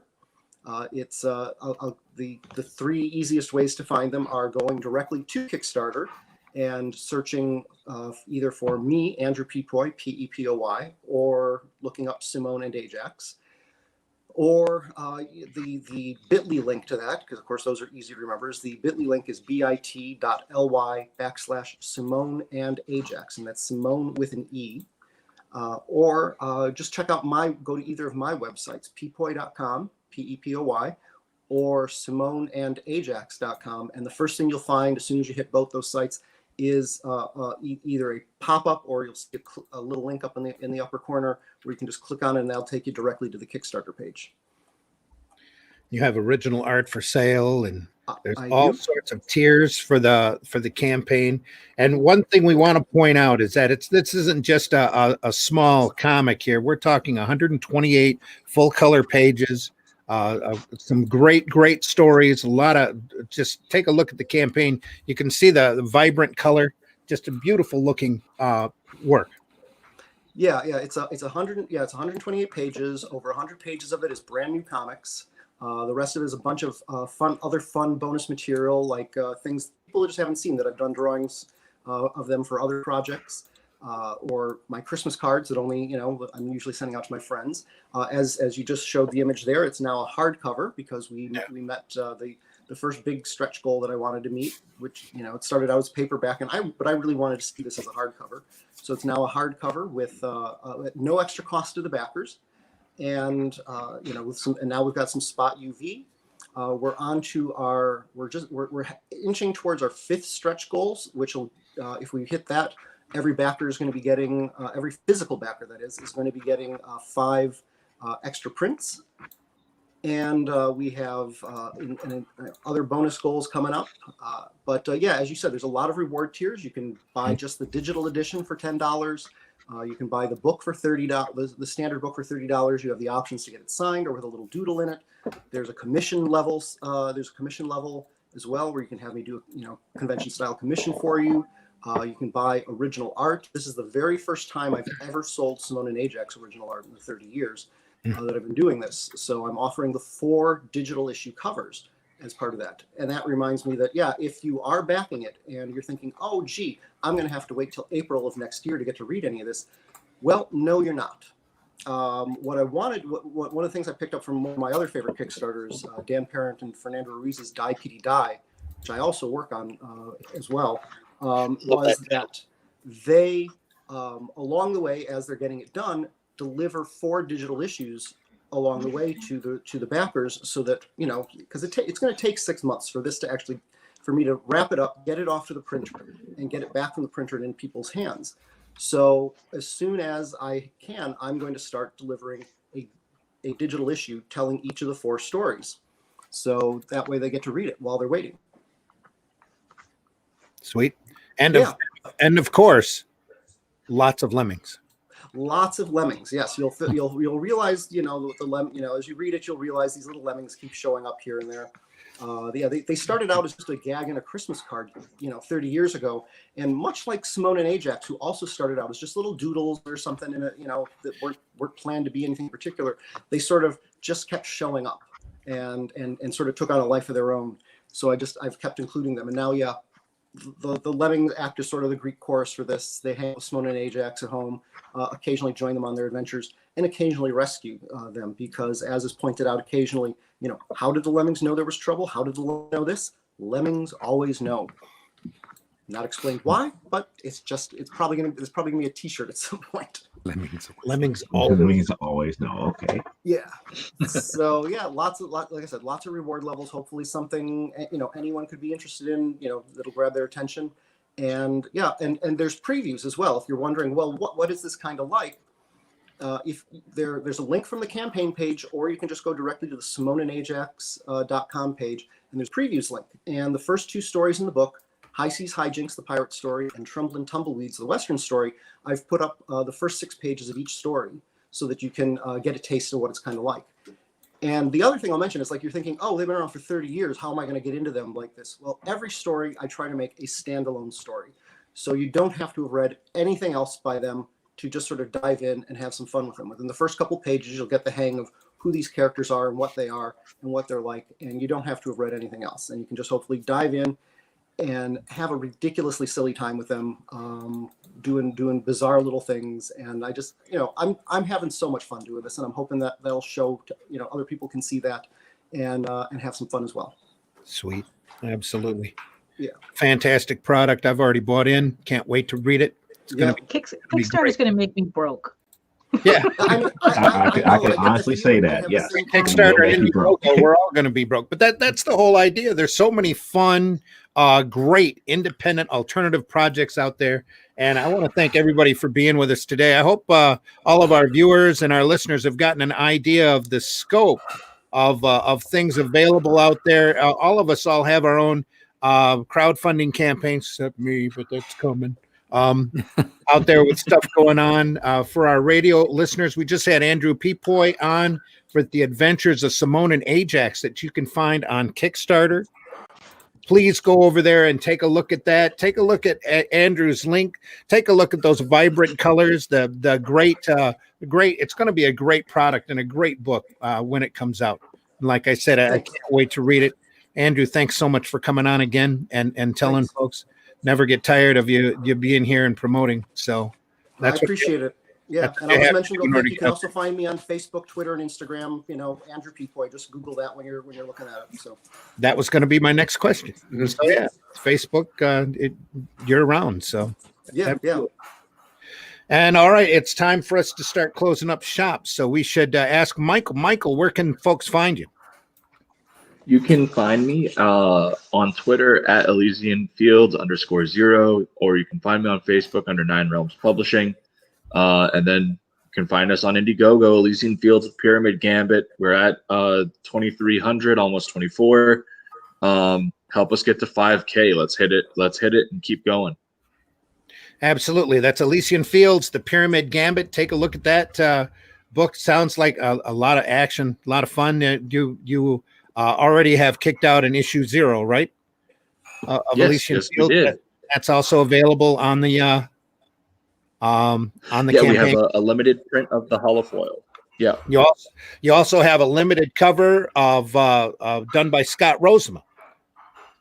Yes, we do. A hardcover deluxe edition that collects both the 0 issue and the Pyramid Gambit, and it has a comprehensive art gallery with all sorts of goodies, concept art, cover art, everything you can imagine. So that's a fantastic deal as well. That's great. That way you can get the entire story. And John, how can folks find you? You can find me as John Celestri on Facebook. At Twitter is at CelestriJohn.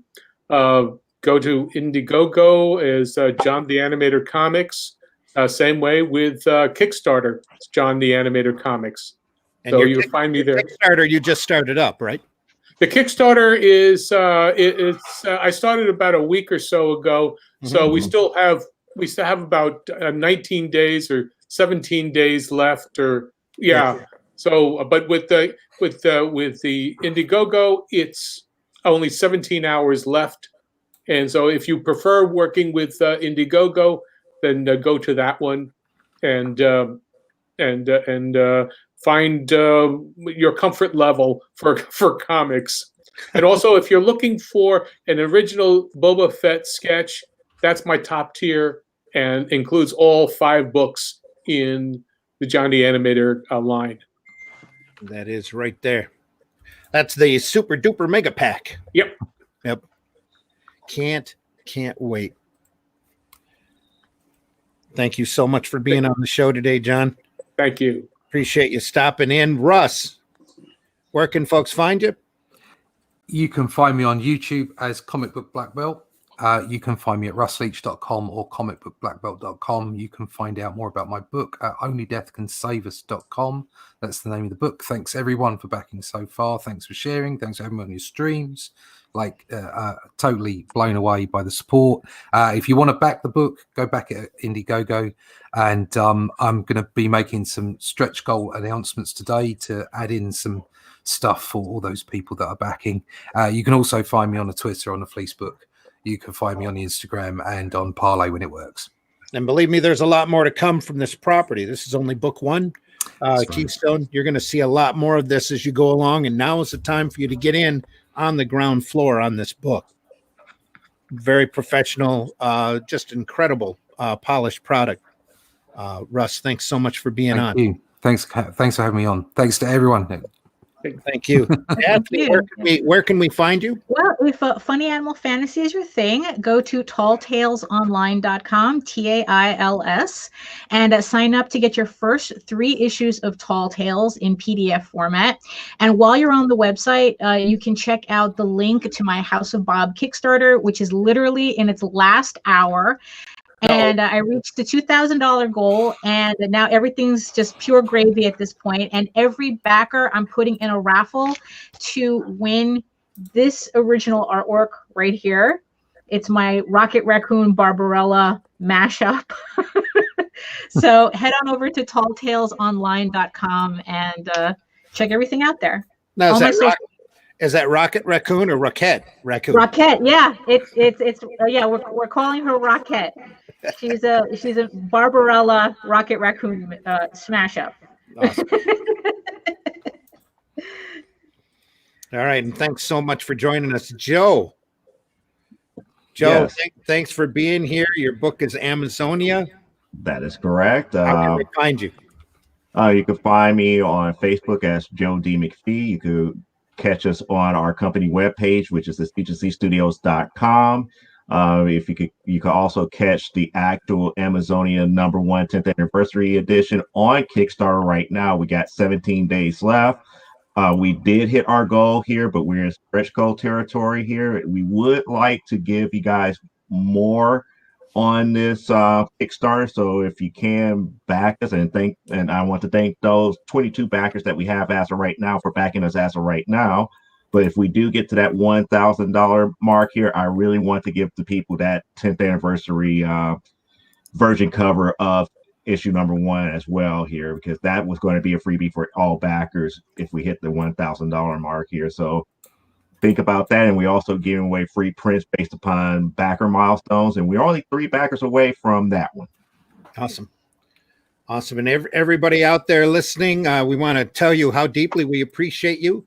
We are always available on indievolt.com, on IndieVolt Radio. We're available through an app on Google Play. You can get a hold of us through an app on Streama. And if you ask Alexa nicely for indievolt.com or IndieVolt Radio, she might be able to turn over to that. We also have a Roku channel in case you actually want to look at us while we're streaming. Some of our video streams are available up there, as well as some great wrestling programming and some movie programming that if you like B movies and occasional series or animated series up there, that's definitely worth you checking out. We appreciate your comments. We welcome your comments, no matter how serious or how silly, at indievolt.com. You can address those to IndieVolt Live at indievolt.com. Please include IndieVolt Live or BrEaKfAsT BuZz in the subject matter. Keep those emails to 90 words or less so that we can type them on a card and talk about them. Usually on our Tuesday night program, we address everybody's questions, and no question is too serious or too silly. We do appreciate deeply any feedback that you want to give us on that. And we're going to be back. The IndieVolt channel will be back on our next show is Sunday morning, where we have the Sunday Funnies that I get to host. That's at 9 a.m. Eastern time for the Sunday Funnies, where we talk about the more fun and whimsical side of comics. Not like we haven't had most of the folks here that would cover that material or have even been on the Sunday Funnies show as far as that goes.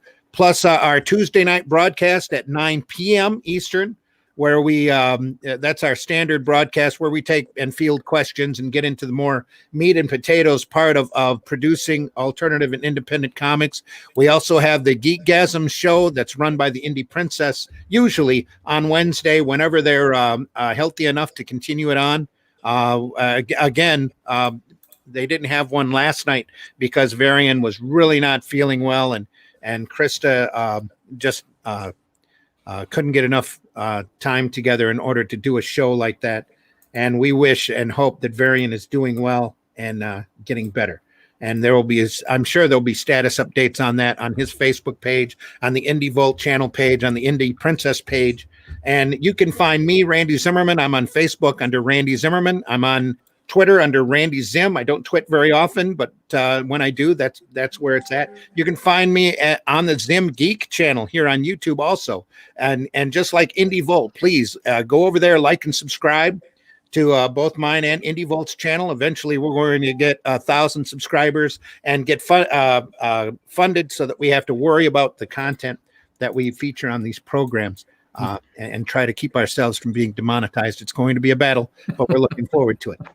And in closing, I want to thank again everybody for being on today. This has really been an impromptu show where we were winging along. We're sorry that certain folks that we sent a link out to couldn't make it. One of these days, Peter Simone, we're gonna have you on the show and really get to talk about stuff. And for anybody listening that pays attention to my Facebook, I did get a call from John the plumber. It didn't ring through on my wonderful smartphone. So again, he's not going to be able to make it to look at my bathroom sink. Anyway.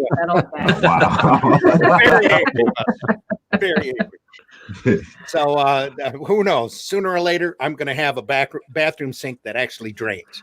Oh. Because there's certain things, and remember, folks out there, there's certain things you do have to leave to professionals, especially if you know enough that you can't do it. Just like was it Russ was talking earlier about getting an editor and getting somebody to help him out with the dialogue. Once you know you can't do it, feel free to, you do need to go out there and find somebody that can help you do that. And for me, accounting and plumbing, those are the two things I always leave up to the professionals. And I can't stress that enough, especially the accountant part. That's a whole nother topic for another program. But I can't tell you how much money that an accountant has saved me over the years. So until next time, folks, we want to tell you how deeply we appreciate you listening. For anybody on Indie Volt Radio, we are going to return you to your regular broadcast of wonderful alternate and our alternative and independent music. And for everybody here listening on Facebook and on the YouTube, we deeply appreciate you as well. Thanks for listening. We are going to go out in the usual style. And thanks again, everyone, for being part of the panel today. Deeply appreciate you being here. Wish you all the best. Any last words from anybody? Ciao. Ciao. Have a good afternoon, and hopefully I'll be back sooner than later. It's almost shout time for us anyway, here in the Eastern Standard Time. So it's all good. All right, everybody, take care. Talk to you soon. Bye. Bye. Bye. We'll see you.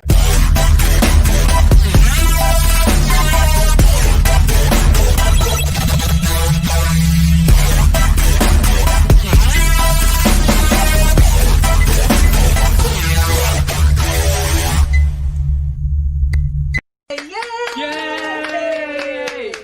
Think about what you've accomplished. Picked the wrong week to quit sniffing glue.